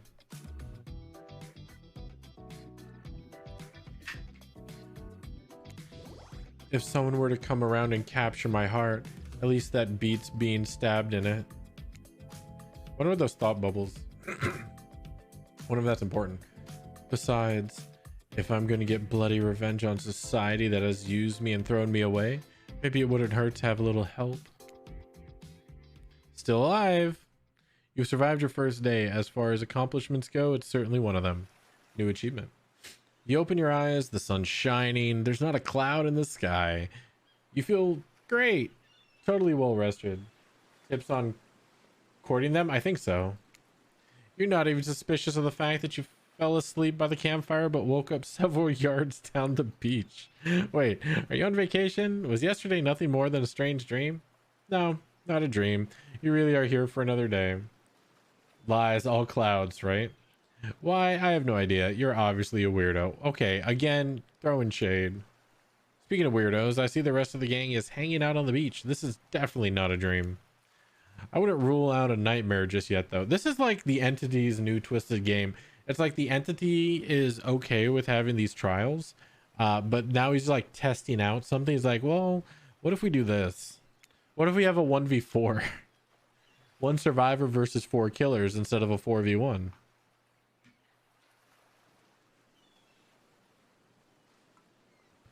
This is the game mode we've all asked for. Tell you 100% of things miss? Not good luck. At least they make for a sexy bunch, no? And talk about sexy. Here comes Trickster carrying coffee. Morning, beautiful. I thought you might like a nice cup of joe to start this incredible day off, right? That's poisoned. Trickster seems suspiciously cheerful. I'm sure there's nothing nefarious behind his joyful demeanor, though. Everyone knows musicians are morning people. I also want to wish you luck. Today is an important one. My only regret is that I won't be a bigger part of it. Budgeting issues. Also, I'm just swamped with engagements, especially on the other island. Trickster winks at you. If you want to ask him how to reach the other island, now is the... Never mind, he left. At least he brought you a cup of... No, wait, don't drink that. What the hell was that? They don't call him Trickster because he's good on a skateboard. He definitely didn't get the name because he brings people drinks so they can have a good morning.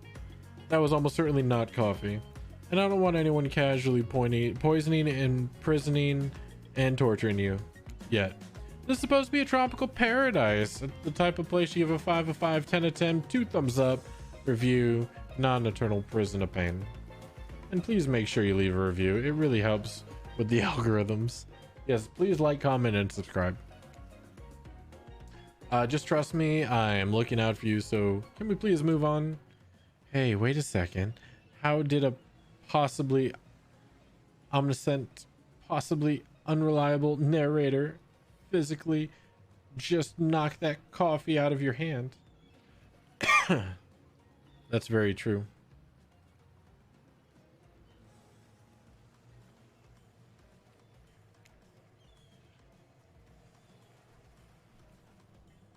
This is not Parliament, and the floor does not recognize the ocean to speak out of turn at this moment.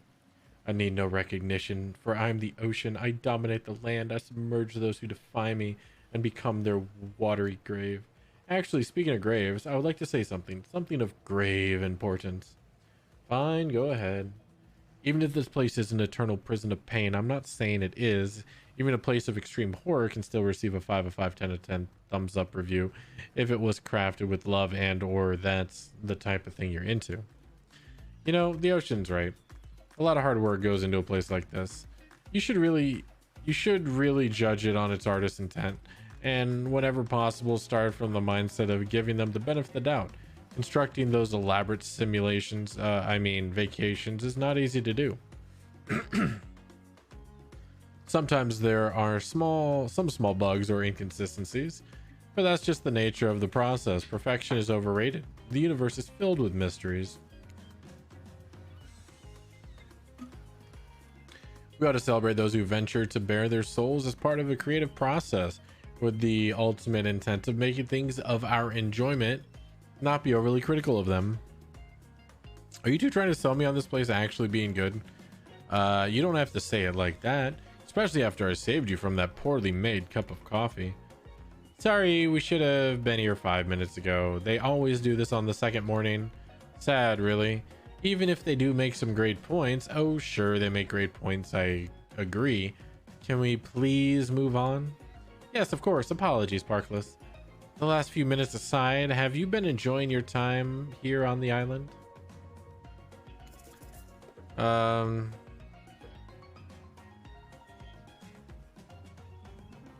Yes, I'm not suspicious. There's no option. What an encouraging response. And we're so glad you're not suspicious. Hey, Claudette, maybe Parkless isn't suspicious because they figured out what they're actually doing here. 0 chance. They're still clicking. Even right now to see how you'll respond.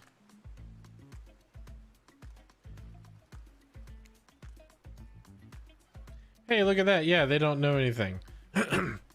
It doesn't matter though, Parkless. We're so happy. They're still clicking. Is there a not click option? Are you watching me through my webcam?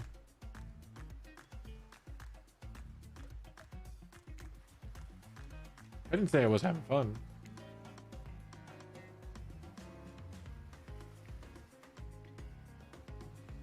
They're very mad. We're all having fun, Parkless. Do you hear us? We're all having fun. We do need to ask you one more question, though. We all had to sign away our rights to say anything negative about this place. Would you please sign this parchment agreement? No. I will not say anything negative about this island. I will not say anything negative about this island. You have my word that I, Parkless, agree with the terms of this verbal contract. Wait. They tricked me. They tricked me. Perfect. Delightful. Excellent. Yes, yes. Hey, Parkless. It's still totally cool if you have constructive feedback. The place to leave that is in a positive review because we all know that nobody reads negative reviews of games or resorts like this. Anyway, I see Dwight and Claudette have gone into a trance, and with the grumbling I hear from your belly, that can mean only one thing. Breakfast. Perfect timing. Everyone rolls into the dining area to lard up those sexy little bellies with pancakes and bacon. I like pancakes and bacon. And so much for maintaining these beach pods. We're all half naked in a tropical paradise. Can we get some strawberries here? A yogurt? Magic powers will only get you so far. Even killers watch their sodium intake. You take your plate and sit down thinking about yesterday and the whirlwind of feelings you experienced. Danger, dread, disorientation. It was like going through puberty again, except all in one day on a beautiful and mysterious island. It looks like you're not the only one doing some introspection, though. Trapper stands up to talk about how his day went, in case anyone was wondering. Personally, I wasn't. I'll be honest, I didn't expect to survive yesterday, so congrats, I guess. Whether you survive today is 50-50 at best. Good luck. Oh, that was bizarre. Back to your nope. Now Hunter stands up to talk about her feelings. At this point, anything could happen. I'm open to all possibilities that this strange island has in store. Is she offering a three-way? How open-minded. Oh, well, that surely must be it. Now, no one else would weirdly stand up during breakfast to... And just like that, here comes Spirit. Did everyone sleep well? I did. Or should I say, I did not. I haven't slept in 20 years on account of the whole burning quest for familial revenge thing. And last night was no different. So in that case, it was exactly how it should be. Got a lot of reading done, though. Now, if you don't mind, I'm going to go back to quietly resenting being trapped here with you all while looking cute doing so. Guessing Wraith has had enough time to work up the courage to speak in front of a group. Ah, perfect. There he is. Take us home, Wraith. I'm glad the introduction of Parkless to our island paradise. And yeah, that was in quotations. Didn't distract me from my normal routine, ignoring all of you and vice versa. This place is an eternal prison of suspicion and suffering, and no one cares. I'm still the only one asking any questions. I'm asking a question too. It's when will Ray shut up? And now they're all looking at you expectantly. Wait, are you supposed to stand up and explain how yesterday made you feel? I think I need to process everything by myself. I'll see you all soon. Damn, what a power play. Keep them wanting more. You're gonna get good at this sexy true to life experience. Shame you didn't get to eat any breakfast. But I haven't eaten anything since yesterday. After your breakfast, you head to the hot tub by yourself to clear your head. Yesterday was, in short, a lot.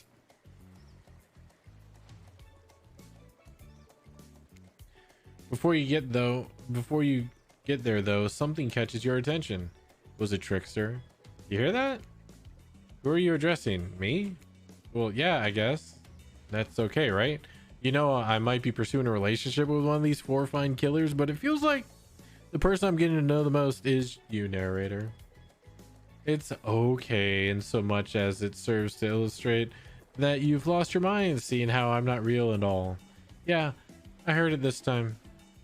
I think it's coming from behind the pool shed. No, stick it in there. A little more. Oh, a little. Oh, yeah. Oh, no. How does it feel? Intense. Nice. Yeah, that feels right. This is uncomfortable. Now I want you to take that and put it right. Yeah, you know what I'm talking about. Just like that. Exactly like that. I swear I had no idea these two even do whatever it is they're doing. I'm afraid to look. Please say something so they know you're close by and can hear everything. Oh wow, look at this super cool bottle of Trickster brand suntan lotion someone left on a chair. Anyone know where I can buy some? Damn it. Oh, come on, a little privacy, please. Dwight is panting. Claudette has a crazed look in her eye. They were doing it. Sorry, I didn't know how else to let you know I was here and that I could hear you. Well, you know. Know what? What do you think we were doing? You were doing... I don't know exactly what you were doing, but it sounded like fun. You think two people trying to find new ways to kill each other in a desperate search to make their own death permanent is fun? Oops. We get 5 minutes to ourselves every day, and we spend it hoping if we stab each other in just the right spot, we won't get resurrected. I've come to believe that the key is finding the exact place we need to bleed out from, and I believe that place is in our appendix. Why else would it be there? That's true. No point for an appendix. Makes sense to me. Did you actually think we were me and him? Dwight? You don't have to laugh that hard. They get it. Yeah, Claudette's a bitch. My life is a nightmare, and yet somehow it's never been worse than right now. Let's go, lover boy. I noted all our entry wounds, and our 5 minutes is up anyway. Good luck, Parkless. You're gonna need it. And hey, if you figure out how to escape this island, please make sure your ghost tells us how. That was both a tragedy and a comedy. A Craig Midi.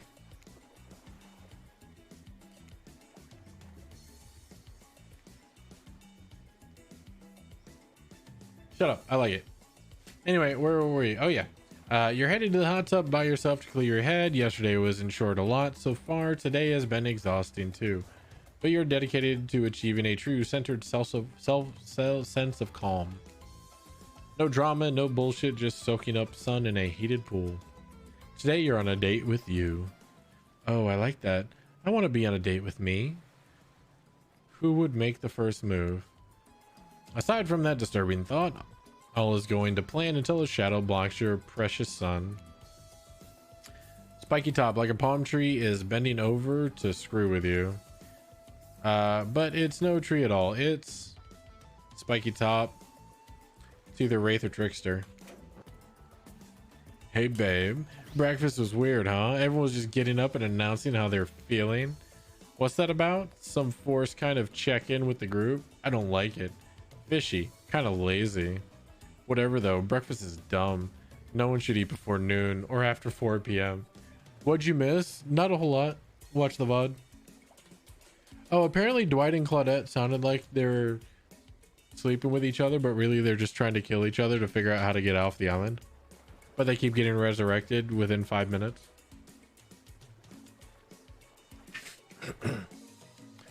And apparently Trickster goes to the other nicer island. Yeah, I do intermittent fasting. You see my abs, by the way. Maybe you can see them later at my private stage on the other island. You know, IP Island, where all the Hollywood celebs hang out. If you play your cards right. Ken Furgo is out to kill her teammates. Yeah. I could give you a private show. Why is he angry? Why has he got head bump? Catch you around. His abs are pretty amazing. You got to give him that. And the blow-up bat, threatening but adorable, makes for an interesting silhouette. Genius design. I kind of want the inflatable bat in the game. He's a psychopath, just like the rest of them. You don't gotta give him anything, and we're not best friends. Just because we had a little talk about doing a little talking, it's not an open invitation to go smashing the fourth wall every 5 seconds. Okay, now, I mean, to be fair, the narrator smashes the fourth wall every 5 seconds. We have nothing to do with that. Okay, now that that guy is... So, fun fact, there was a clown cosmetic, I think, that made a squeaky noise. but they eventually removed it because they didn't feel like it fit with the theme of the game. They removed the noise. Okay, now that guy is gone, we've got some ground rules established that we're definitely going to abide by. It's time to lay back, take some deep, slow breaths, and get interrupted. Nope, another shadow. These people will not leave you alone. Let's see what it is this time. Oh, it's Spirit. That checks out. You two have gotten pretty cozy. We should get out of here. I know a place that brings a bit of welcome darkness to this tropical nightmare. Best of all, I'm the only one that seems to know about it, so we won't be bothered there. I don't even know why I'm telling you, really. It's my private spot, but I guess I've got a feeling that you'll appreciate it in the way that I do. Not like those other killers, they don't get me. But I'll get them. Oh, I'll get them all. And I'll get my father too, and I'll punish him for what he did to my mother and me. Spirit radiates a menacing aura, waving her sword around in the air as she threatens, well, the entire universe. It's scary and more than a little hot if you get turned on by menacing.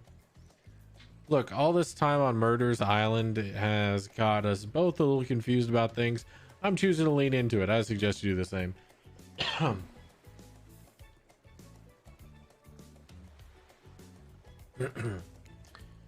You've seen her get mad, which is probably enough to scare you into compliance, but you've also seen that there's a bit more sensitive side hiding within her. Which one do you think will win out? You consider her offer, but before you can decide if you want to go off with Spirit, the Huntress interjects. Oh, also, Claudette and Dwight said that I keep clicking on options and responses. So they're trying to hint at something, maybe.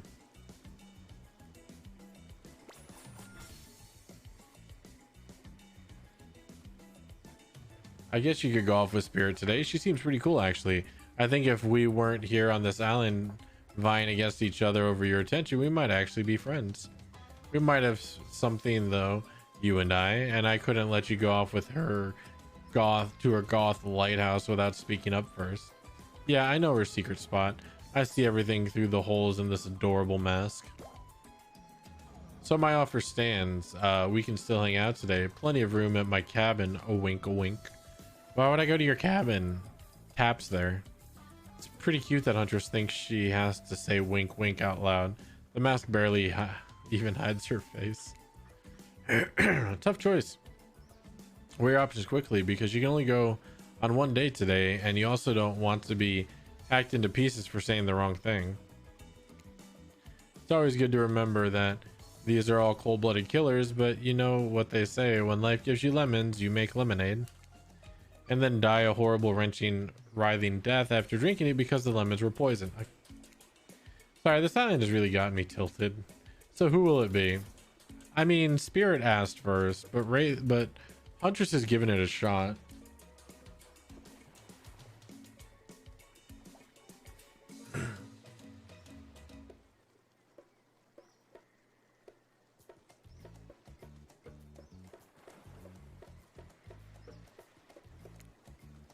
Gotta go with Spirit. She asked first. You made the correct decision, but know this, just because you picked me doesn't mean I'm going to slobber all over you like a dog, understand? Well, of course, Toxic, right? You still got a lot to prove to me. I want to believe that our connection is real, but I've been hurt before, literally, with a katana. A katana that I now wield in spectral form, you feel me? Because you will feel me if you try any of that macho trapper crap. Yeah, I feel you. Before you ask Claudette and Dwight to clarify, I'll just let you know that yes, it is too late to change your answer now. Good. Revenge never looks so cute as it does in a sun hat and black bikini. We got morose match achievement.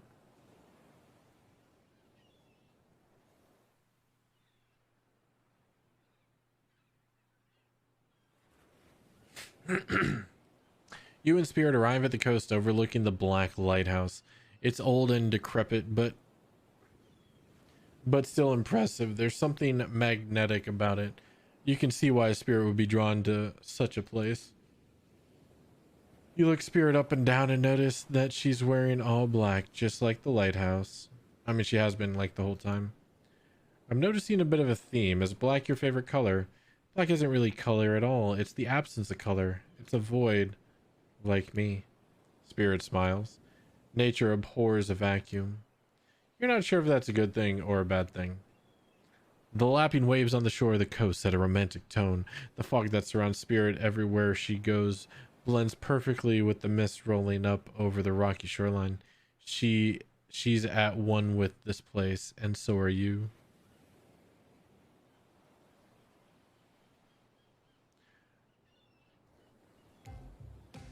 The peace doesn't last long, however, as the lighthouse lets out an eerie howl like a monster dying.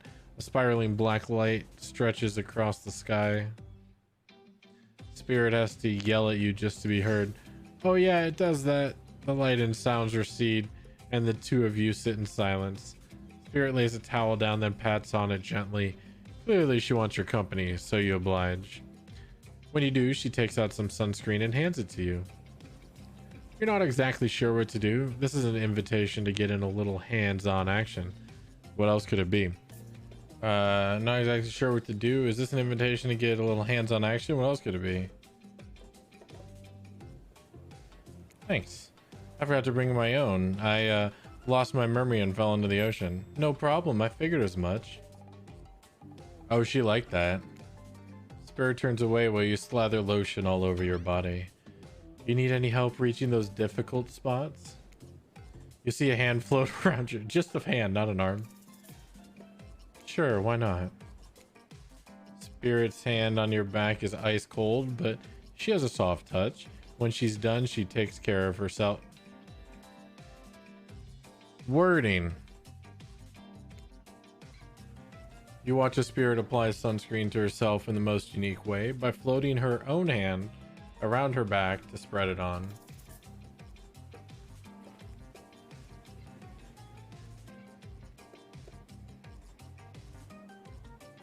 Comment on the float hand ability. The fact that your hand just floats around you like that, you can reach things way easier than I can. It's almost like you're some kind of superhero. I'm glad you get a kick out of it, but floating severed limbs is exactly the type of superpower you think you wish for as a kid. I'd much rather be able to read minds. Maybe then I'd understand why some people... Oh, she did not like that.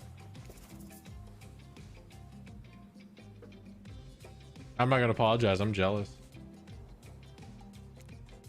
I didn't mean to hurt your feelings, but I'm honestly jealous. Maybe you should... Oh, that's not a good idea. You know what? I've got just a cure for jealousy. This should cure you in no time at all. I'm dead.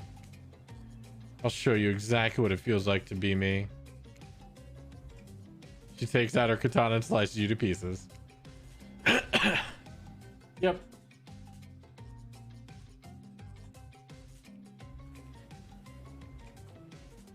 I got an achievement, by the way. Spirit Vengeance. I'm honestly surprised you lasted as long with the Spirit as you did. Hey, I can loop the Spirit pretty well. Let's try again.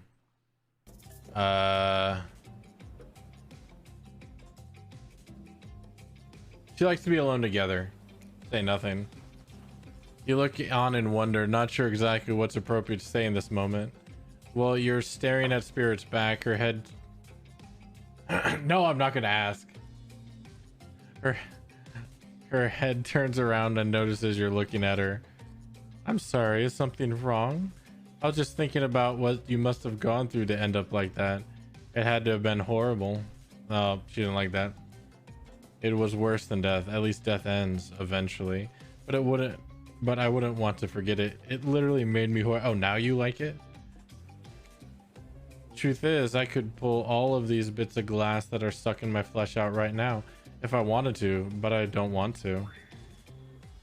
Each shard is a reminder of what my father did to me and what the world did to him. That's why I refuse to play the universe's game. I hate the idea that I'll be forced to succumb to pressure the way he did in the end. Is she gonna kill me? The way that fear and anger filled him up and came bursting out.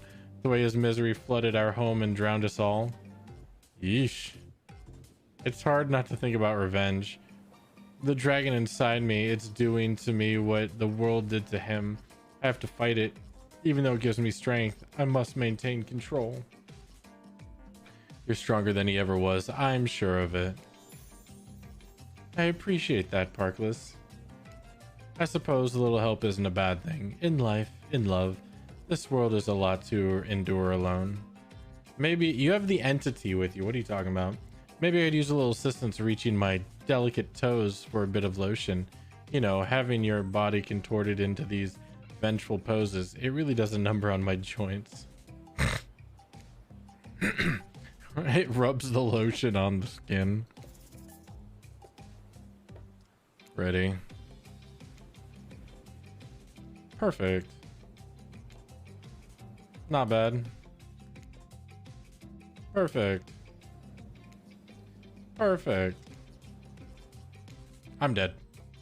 You missed completely. Well, I suppose that lotion made it to where it was supposed to be going eventually. And you weren't too incredibly wasteful. I'm not a woman who believes in rushing through things just to get them done. Yeah, you do. If there is a next time, I'm sure you'll do even better. You look up at the lighthouse, its ominous, dark form hovering above this moment between spirit and yourself. Evil as it clearly is, in this case, it does you a solid by blurting out another ominous moan and bursts of black light that rescues you from this awkward silence. I got a shit. What is going on? Seemingly out of nowhere, an ancient-looking ship appears in the water. It glows, itself a thing of death, a spirit of a ship that once sailed these seas centuries ago. Sure. A tattered black... Yep. A tattered... Load the cannons. Damn it, you got a supply crate? Because we're going to need some sups.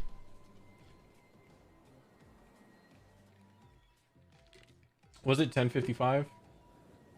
Tattered black flag whips the ocean air above the ship as it careens toward the shore before crashing in the rocks. It must have been drawn toward the lighthouse. You hear a distant shouting of sailors as the old wooden ghost ship breaks up and sinks into the water. Oh, right. It does that sometimes too. Get them 10:55 spirit, right? Should we do something? Nah, the sharks will take care of it. Within a minute, the ocean is quiet again, except for the waves. Note to self, hungry sharks. But there's time-traveling pirates, or whoever they were. You're half sure you saw one of those skull and crossbone flags. Aren't the only ones drawn here today. Where'd he come from? Oh wait, he goes invisible. It's Wraith. He's emerged from the palm trees behind you. I didn't come here to break up your date or something. I came here for that.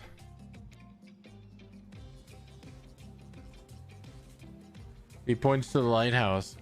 It is indifferent to his attention. I've been seeing it in my dreams, shining its strange light on me. I can't avoid it. Through woods and walls, nothing seems to stop it from reaching out to me. Duh, it's a haunted lighthouse. It does that to everyone at some point. You know more special than me, those dead pirates and that mermaid I saw washed up on shore that one time. Mermaid killer revealed? Spoilers?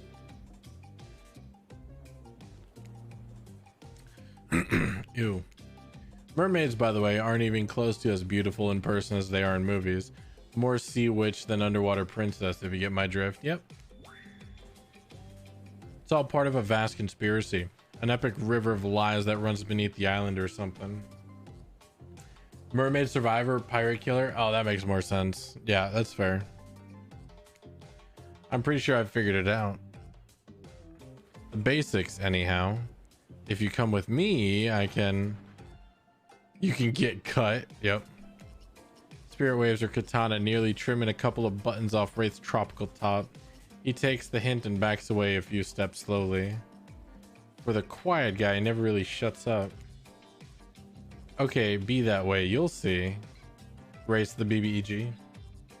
Alone at last, tension broken, deathly moans quiet, and Wraith banished back to wherever he hangs out. You scooch closer to Spirit, breathing in the damp, foggy air that seems to emanate from her. Got the vapors. It's not quite clear how the whole fog thing works, but you don't even care. You're feeling this moment. The Spirit seems to be feeling it too. She starts to adjust her robe, and you get a peek at the bathing suit beneath. Yeah, we've seen it. For someone who seems intent on proving how little she cares about what everyone else thinks, she put a lot of work into getting into that suit. It's got straps for days. Well, it's easy because part of her limbs don't block the path. However, you're focused on what's happening with Spirit. You don't see the next interruption coming. And Claudette and Dwight burst in and interrupt whatever you were doing. It doesn't seem like they were worried they'd bump into much. We're here to make a very dramatic announcement. Well, technically, we're here to invite you to join us back to the beach.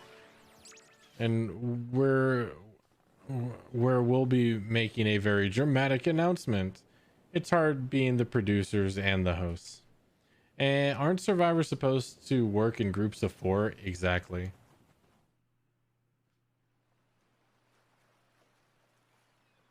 When you arrive at the beach, you realize you were set up. Despite promising an announcement, Dwight and Claudette simply stand quietly. This isn't at all what was promised.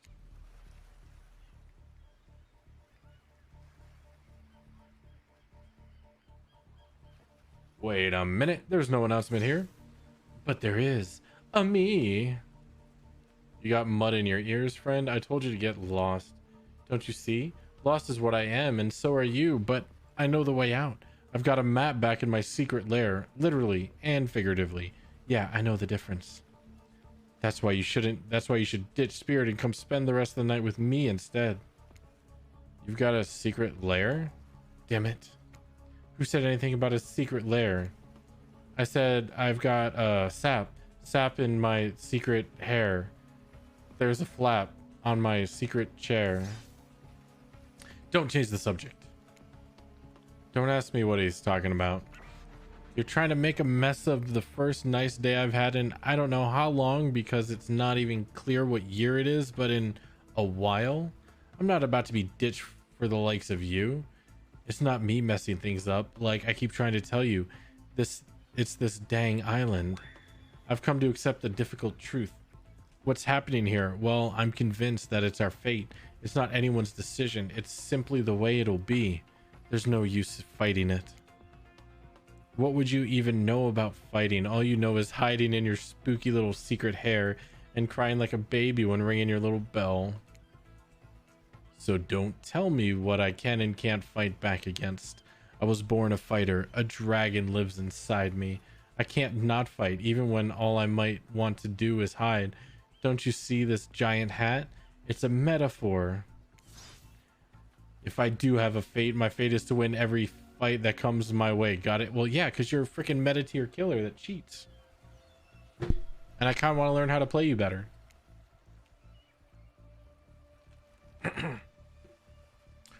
Folks. Oh, you hide. I've seen you hide. You do your phase walking routine. What do you call that? It's basically cloaking. And we all know that cloaking is a type of hiding.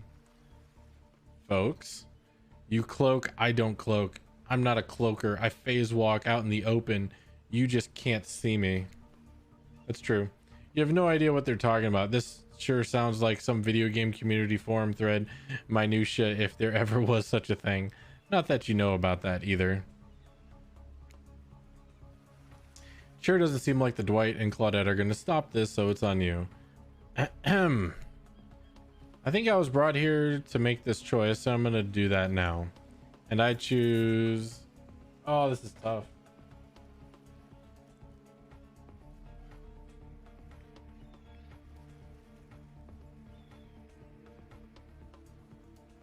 Okay, I want to see if he's... So, I'm 99% sure Wraith is just lying to me. Yes, actually it's Trickster. I'm 99% sure Wraith is lying to me, and he knows that I'm smart, and he's trying to...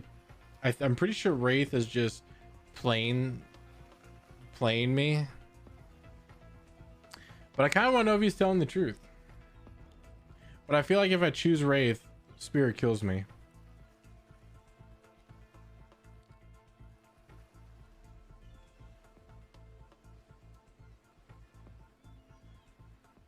But Spirit said this is the first nice day she's had in a long time, so she likes it.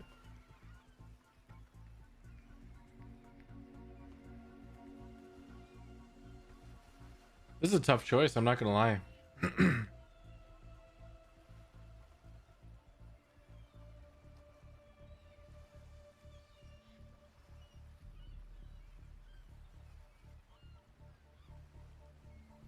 Yeah, but I kind of want to know if Wraith actually has a secret lair and a map.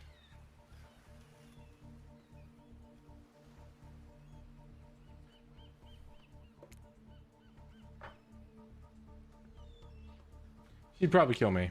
When it comes down to it, neither of those two seem easy to love. I mean, damn, Spirit literally has broken glass shards sticking out of her, but she has a certain charm to her gloom. Spirit and I were actually having a nice time. Besides, it's my fate to end up on this island. Well, to hell with fate, really.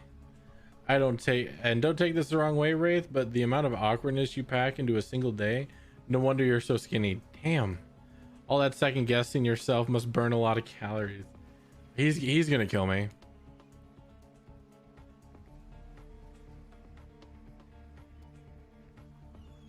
No offense taken. It's, yeah, okay, it's true. I can be a little awkward, I guess, sometimes.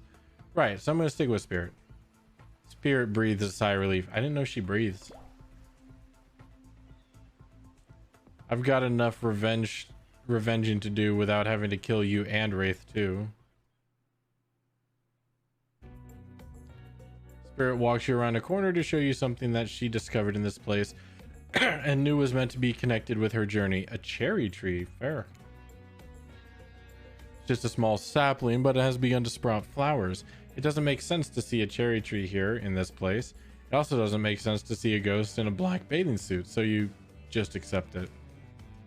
As Spirit steps up to the tree, a cold breeze pulls some petals off and they come cascading through the air around the both of you. Oh, look at the petals.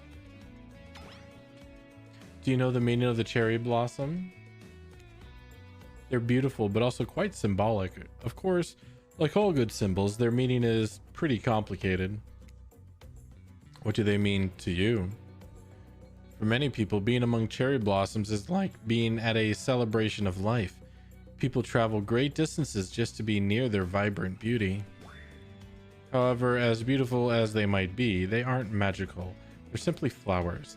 They quickly die and fade away, and for this reason, they are also a symbol of the fleeting nature of life, of our fragile mortality. In a way, it's a specter of looming death that calls attention to this special moment to see and appreciate life. But you're forever... Anyway, how does that duality make you feel, Parkless?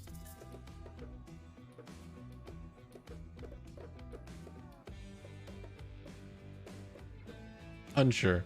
Spirit question isn't easy to answer. You want to impress her, but you also want to be true to yourself.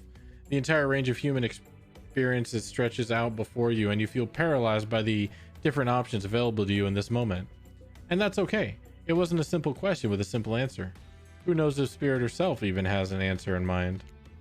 However, it occurs to you, like the fallen blossoms wilting at your feet, this chance at connecting with the beautiful person in front of you might be fleeting. Is one of these answers the better choice, or do you remain unsure?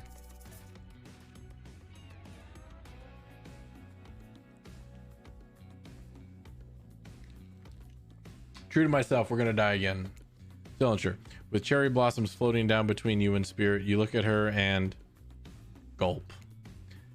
Desperate to be closer to her, you grasp for the right words to say that will capture your feelings and her heart, but they don't come. I don't know how to feel. I wish I had an answer for you. I wish I knew the correct response, but as far as I can tell, there isn't one. Nothing that's easy to explain, at least. Spirit looks at you, looks into your eyes, but does not speak. A pink blossom brushes between you and her and lands on the ground at your feet. My feelings are all mixed up like petals of this cherry tree, floating through the air, swirling out of my control. As I look at them, I have no interest in answers. It's enough to simply observe. It's enough to not know. It's enough to be here right now with you. Spirit smiles. She looks at a petal in the air and you watch as her eye tracks it. The gusty sea air sending it in a spiral journey away from you both. Once the fallen cherry blossoms represented the souls of samurai warriors, those with noble characters, those who did not fear death, those who were killed in the greatest sacrifice to honor their emperor. Their lives were short, but their purpose gave them beauty. These warriors saw death coming, but they never despaired. They stood and faced it. They held their swords and struck down their fear. But despite the samurai spirit that lives on in me and my noble bloodline, my life has ended, but my death continues to stretch on. The cycle is frozen. This cherry tree, it's not real. Though its petals fall, they soon replenish. It's as if it were installed here by someone. You watch as spirit chooses her words very carefully. By something with no respect for the balance of life and death.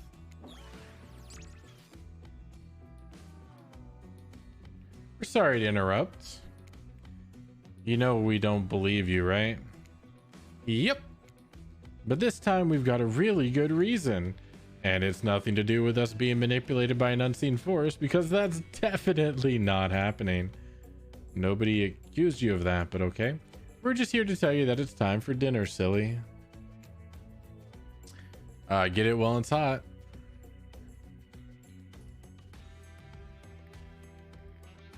I guess it's time to go or whatever. Thanks for spending some time with me today. I enjoyed it. I thought she was gonna kill me there. I mean, she still could, but me too.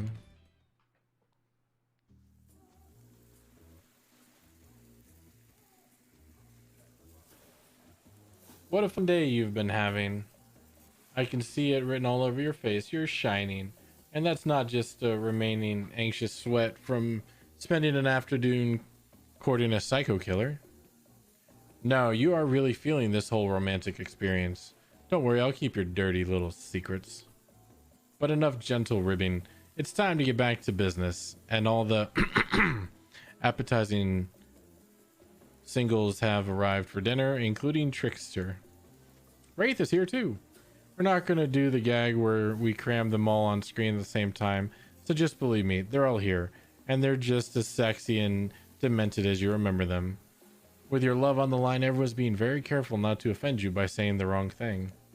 Congrats, by the way, on getting this far. I'm as surprised as you are that these four are falling for you. No, not because of your personality, but because you just met them yesterday. I mean, that's fair. I guess they're pretty lonely here. However, Wraith seems like the biggest long shot to end up holding on to your heart. He throws caution to the wind and speaks up. It's a pretty small consolation prize for being the least loved killer on Murder's Island. But hey, letting them have this one moment in the spotlight is the least we can do. And I want to say that there's like some hidden things to click on, right? Heaven knows they won't do any better than that. I'm sick of watching everyone else gorge themselves while I'm preoccupied with, you know, trying to get to the bottom of this never-ending nightmare. So tonight, none of that. I'm not really hungry anyway. So I say we just do a simple salad or something, the green kind, not the mayo kind. Mayo. Okay, you're a nerd. You're you like mayo. Mayo's gross. I'm fine with lettuce. It doesn't have to be fancy. Not iceberg though. It has no nutritional value. Letting Wraith choose was a mistake. That's on all of us. Dinner will be served shortly, but certain power brokers would like to know about your day. Would you like to share your day with the rest of the group? You had an interesting day, that's for sure, but how will you describe it to the others? Say too much or too little, and it could affect your standing with the group. Say nothing. Okay, but don't just sit there saying nothing. Nothing is not an option.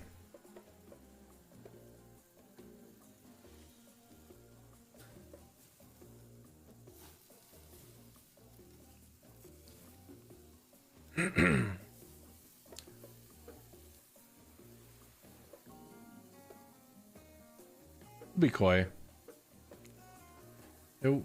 Oh no. I messed up.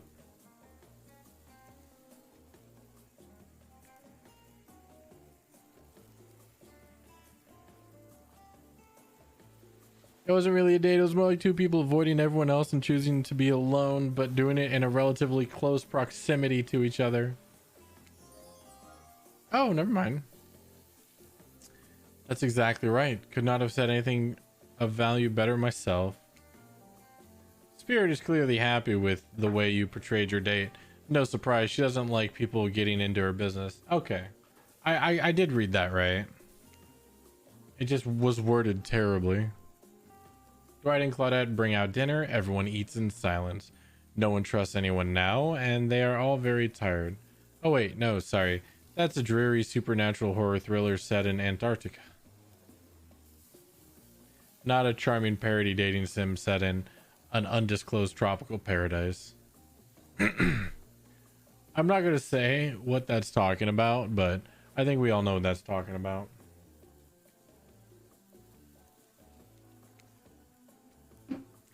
Bony appetit. Get out of here. Don't you mean bone? No, almost everything we serve has a lot of bones in it, even the vegetables. Impossible to avoid on this island. Everyone eats without speaking. Tensions are rising, both of the sexual and deadly variety. When everyone finishes, Dwight and Claudette come back to clean up the table. They linger around as you pick up your plate, take your napkin, and dust crumbs off the table. What would you like to say to the servants?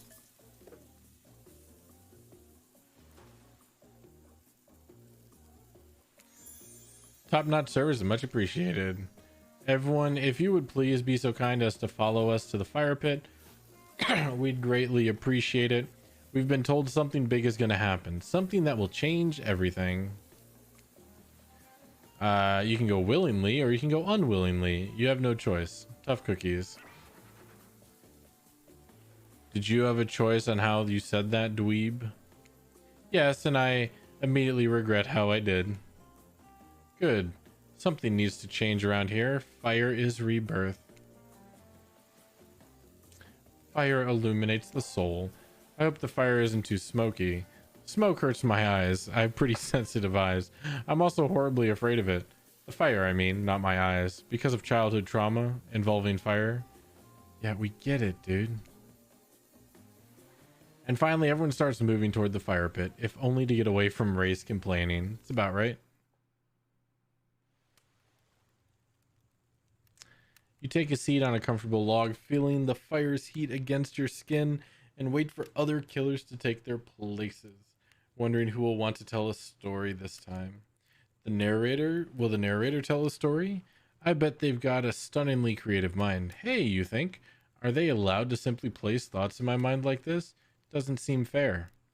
Everyone makes their way in, but something unexpected happens. Nothing. Nothing happens. Something almost always seems to be happening here, so nothing is probably not a great sign.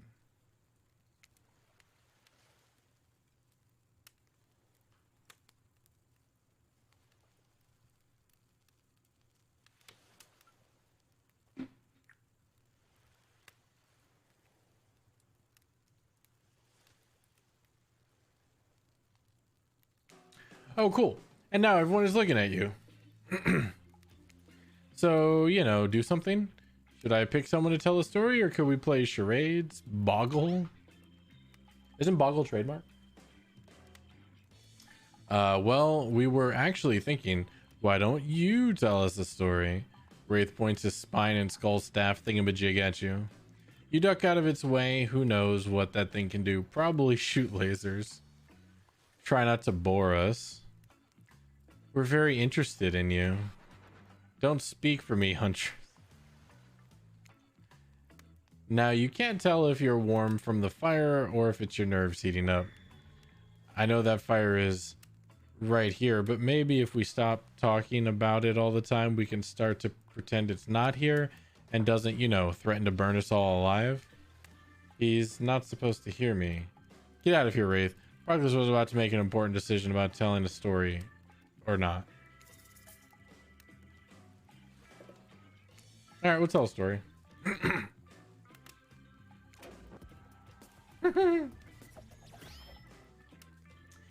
Who else but Trickster? Okay, so what type of story do you want to tell?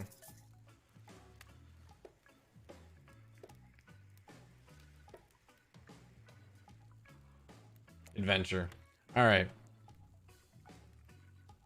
You like your Dwayne The Rock Johnson movies? How about some adventure? Now we're talking.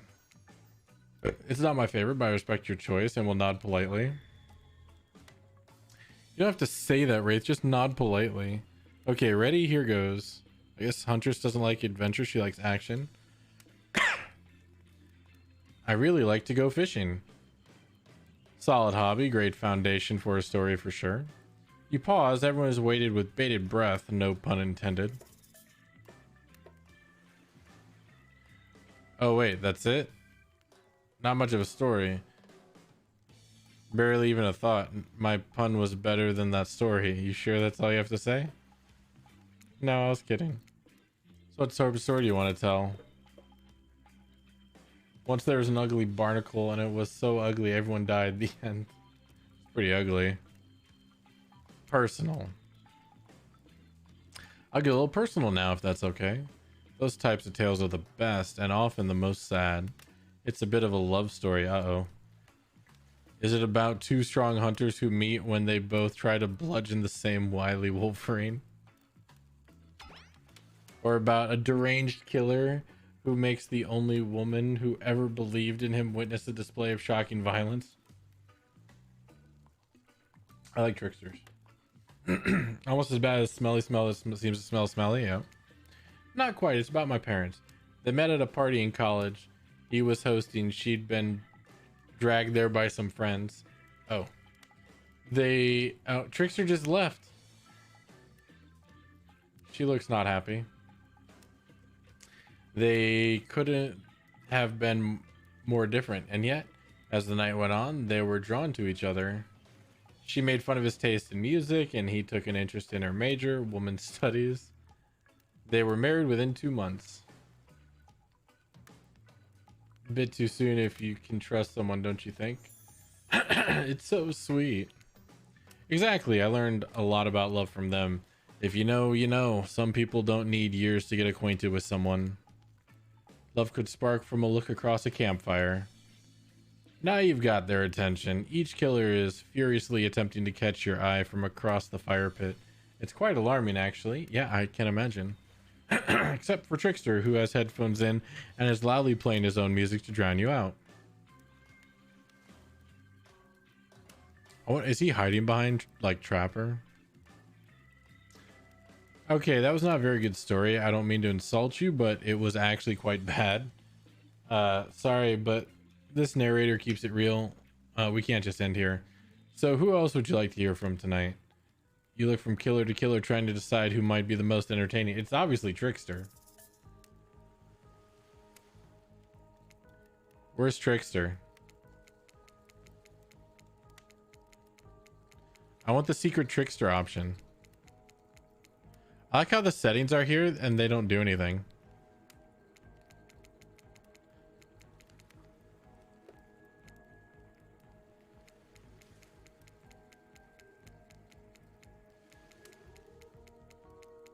He's here somewhere. Come here, Trickster. Come out. Where are you at?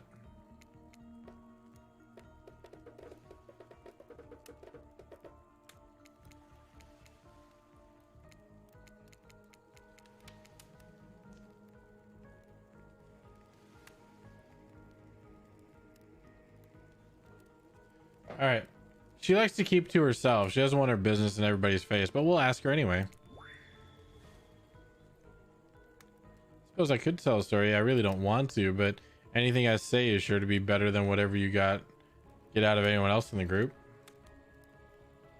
Like all good stories, I stole this one from someone in the past who is dead now and can't do anything about it. It's called The Bride, or technically I suppose The Fiancé.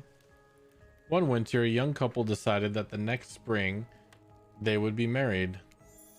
The two were madly in love and could not wait for the snow to melt so they could join in matrimony and unite their souls for eternity.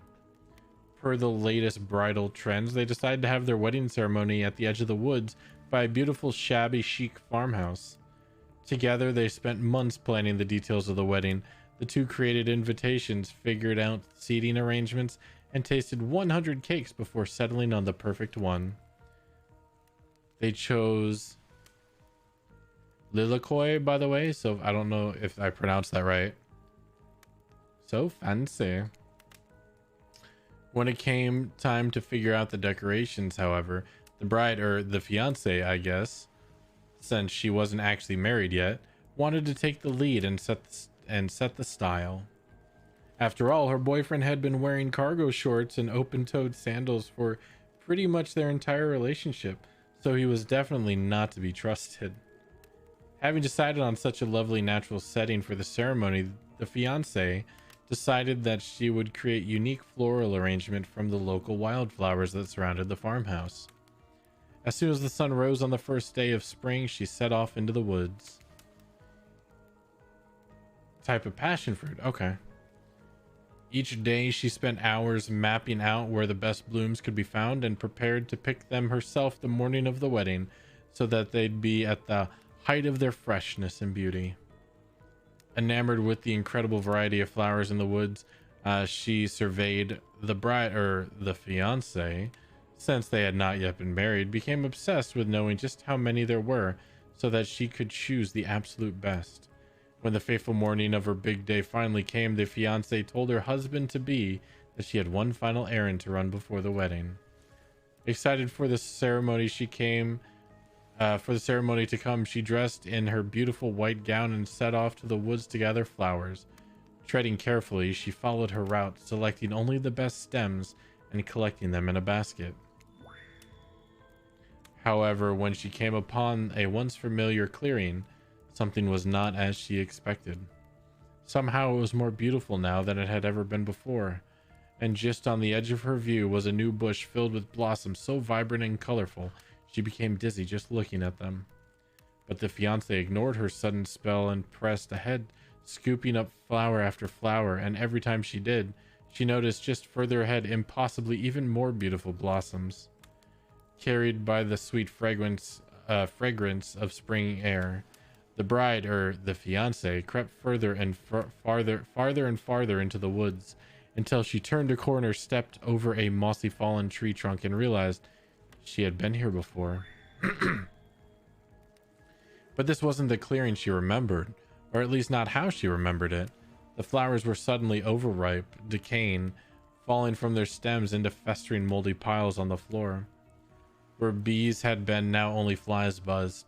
Where the scene of flowers had once intoxicated her, the odor of mildew now made her sick. She turned and looked back, but the path was dark. Into a shadowy glen she walked and walked and walked. That day, as guests gathered at the farmhouse, the fiancée was nowhere to be seen. Her friends, family, and love began to look for her, but to no avail. They searched the pasture, the tree line, and into the forest, but there were no beautiful wildflowers or young lovers to be seen. Just old dead trees, trampled vines, and moss-covered rocks. The fiancé stayed a fiancé for eternity, always wandering, looking for fresher blooms to clip, but never finding them. Distracted by a never-ending search for perfection, unable to see that you are loved for who you are. Out there all alone. I thought it was beautiful and sad. Just like someone we know. That was story time. A lot of people like to take pot shots at sequels, but I think every good story deserves a follow-up. When you think it's the end, the sequel is almost never as rewarding as the original. That's why I'm much more a fan of an episodic style of storytelling. Knowing it's a series takes a lot of pressure off any individual installment and builds a greater sense of community between the audience and creator. Maybe. Tell me, Parkless, if you could delete any sequel from existence, what would it be? Don't answer that. We don't actually care. We're just here to make sure that we seamlessly move on to the next segment of the evening. God forbid my small talk get in any way of a romantic Twilight moment. Dwight, I'm going to need you to shut your yap trap. You know that we need to get back to that thing we do whenever we're not on screen. Okay. You have fun tonight and try not to wink wink end up dead. Why do you say the words wink wink out loud? And what kind of double entendre are you getting at with the end up dead thing? Dwight is physically incapable of winking, not since the accident.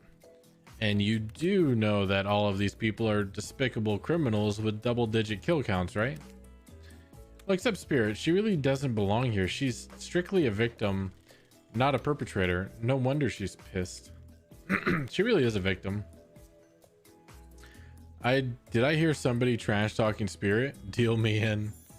What do you say we take this talk to the hot tub so I can soak this bod while I roast that ghost with some killer hot takes? Please, enough talk of burns, things that are lit or getting blazed. It's enough that these activities have to be set next to a literal fire. Must I be surrounded by figurative flames as well? Yes. What if we turned and ran as far away from this place as we could, just you and me? On those spindly legs, you probably tire before you get too far. If it's running away to someplace more secluded Parkless is after, they should obviously join me. Have you seen those legs? Pure power. Not that my walk speed really reflects my giant. It's true. She is she's the slowest walking speed killer here. That's because I choose to move slowly for stealthy reason. It's my own choice and it's completely logical. Why is everyone so obsessed with comparing themselves to each other and creating drama? I'm so over all that. Don't you get it? Society wants to trick you into fighting with each other so that corporations can swoop in and sell you fake solutions to all your fabricated problems. I'll be sitting in the shade and drinking something locally sourced while thumbing through a public domain novella printed on recycled paper because I refuse to play their game anymore. Oh, she just lost so many points in my book.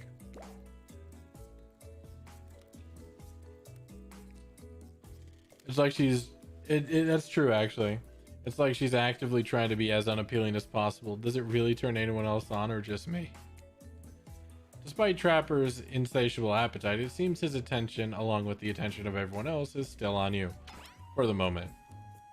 You could, I don't know, just pick one of us maybe. We could all move on with our lives or, you know, some special projects we might have going. You heard him. Who will it be? Who will you head off with for an evening activity? I'm just saying, you might not want to get a ton of chances. You might not get a ton of chances to date around like this before your time on Murder Island comes to a close. And no, I am not satisfied with that name either. But with this streaming reality TV dating show boom happening, it's pretty much all that wasn't taken. Which killer will you pick? And yes, we're back to excluding Trickster because, ugh, that guy.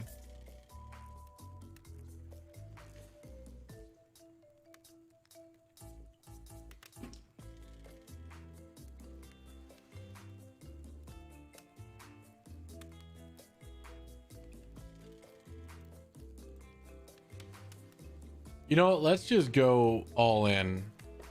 We're just going all in on Spirit.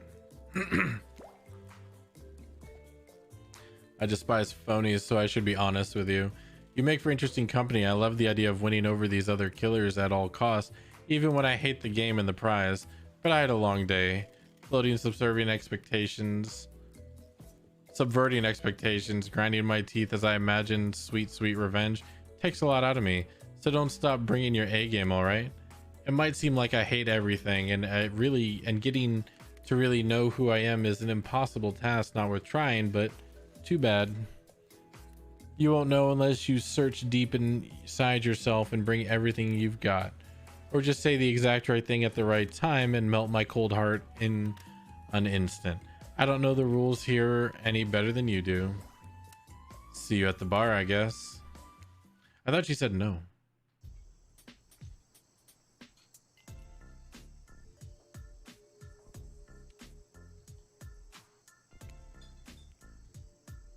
I can save.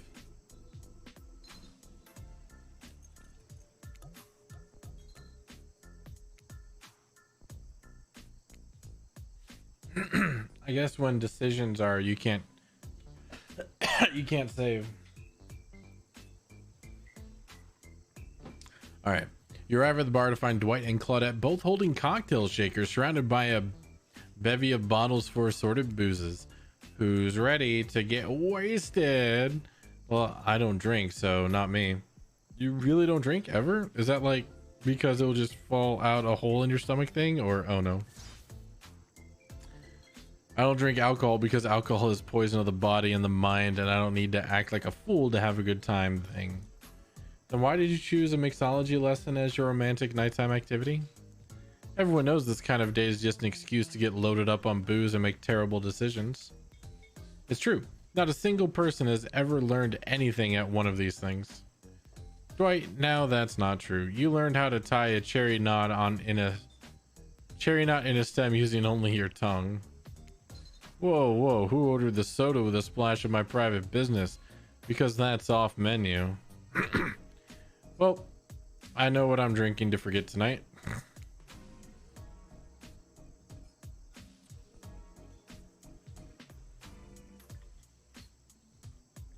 Mixology is a real thing and doesn't require alcohol to be interesting. I'll have you all know that I'm worked at a restaurant before I was violently executed. By your father. On whom you'll have your bloody vengeance. Right. Well, so be it. How about you, Parkless? Do you drink? Yep.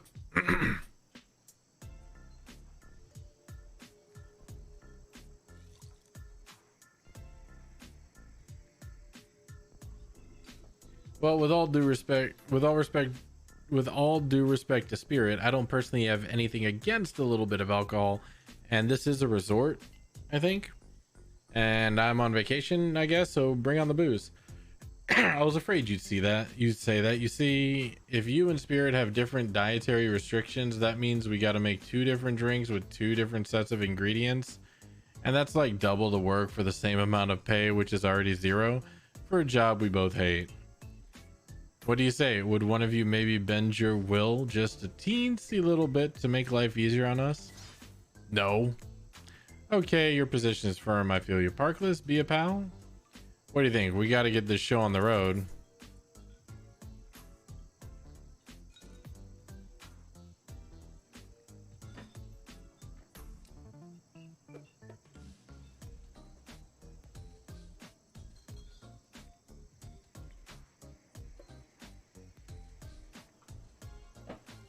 Ask for a side booze. What if I did the alcohol-free mixology lesson, but you just slid me a bottle of something a little harder to pour on the side? I can take care of myself.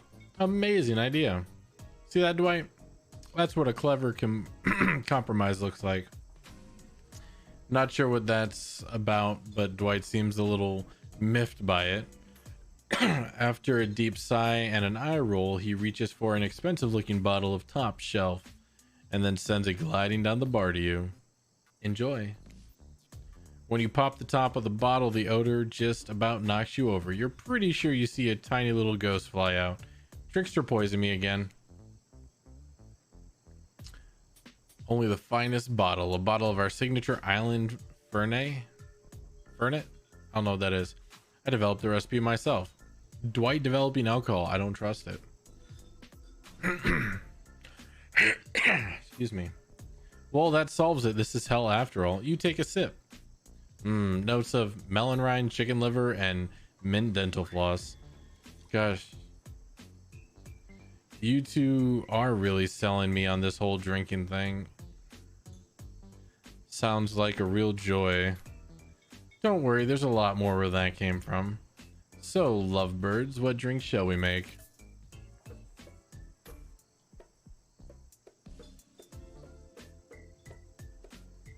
I mean, dark and stormy is obvious, right?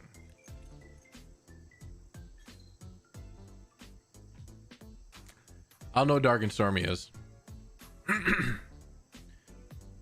Yeah, dark and stormy drink for a dark and stormy date.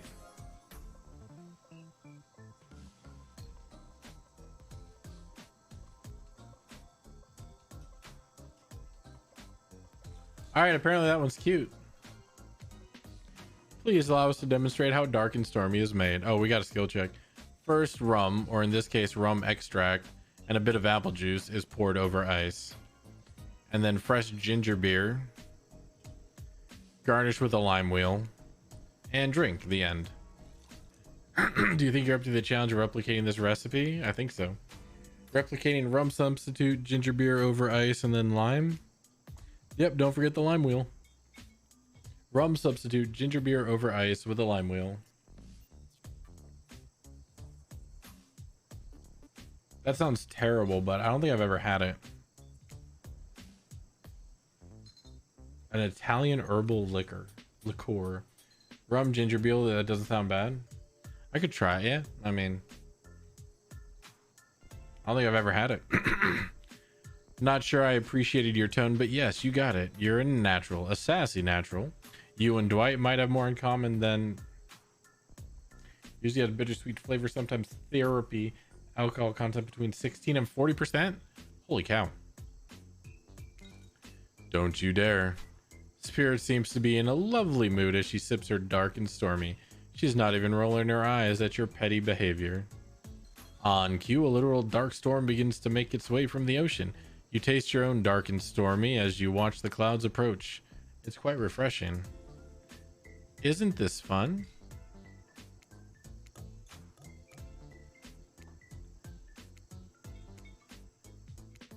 Honestly, it's the most drama-free fun I've had since I got here.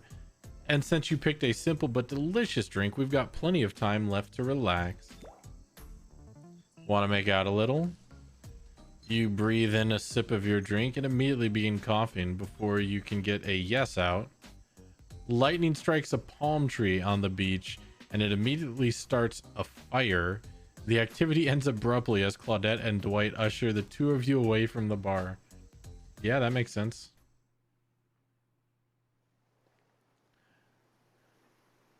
All right, chat. It is midnight. So I think we're going to call it here. If you like the video, make sure you like it. If you don't like it, don't like it. Let me know down below in the comments anything. But yeah, until next time, if no one told you yet today, we love y'all very much. And remember to please stay safe out there in the tropical romantic paradise island that's totally not a simulation or anything and totally real and natural.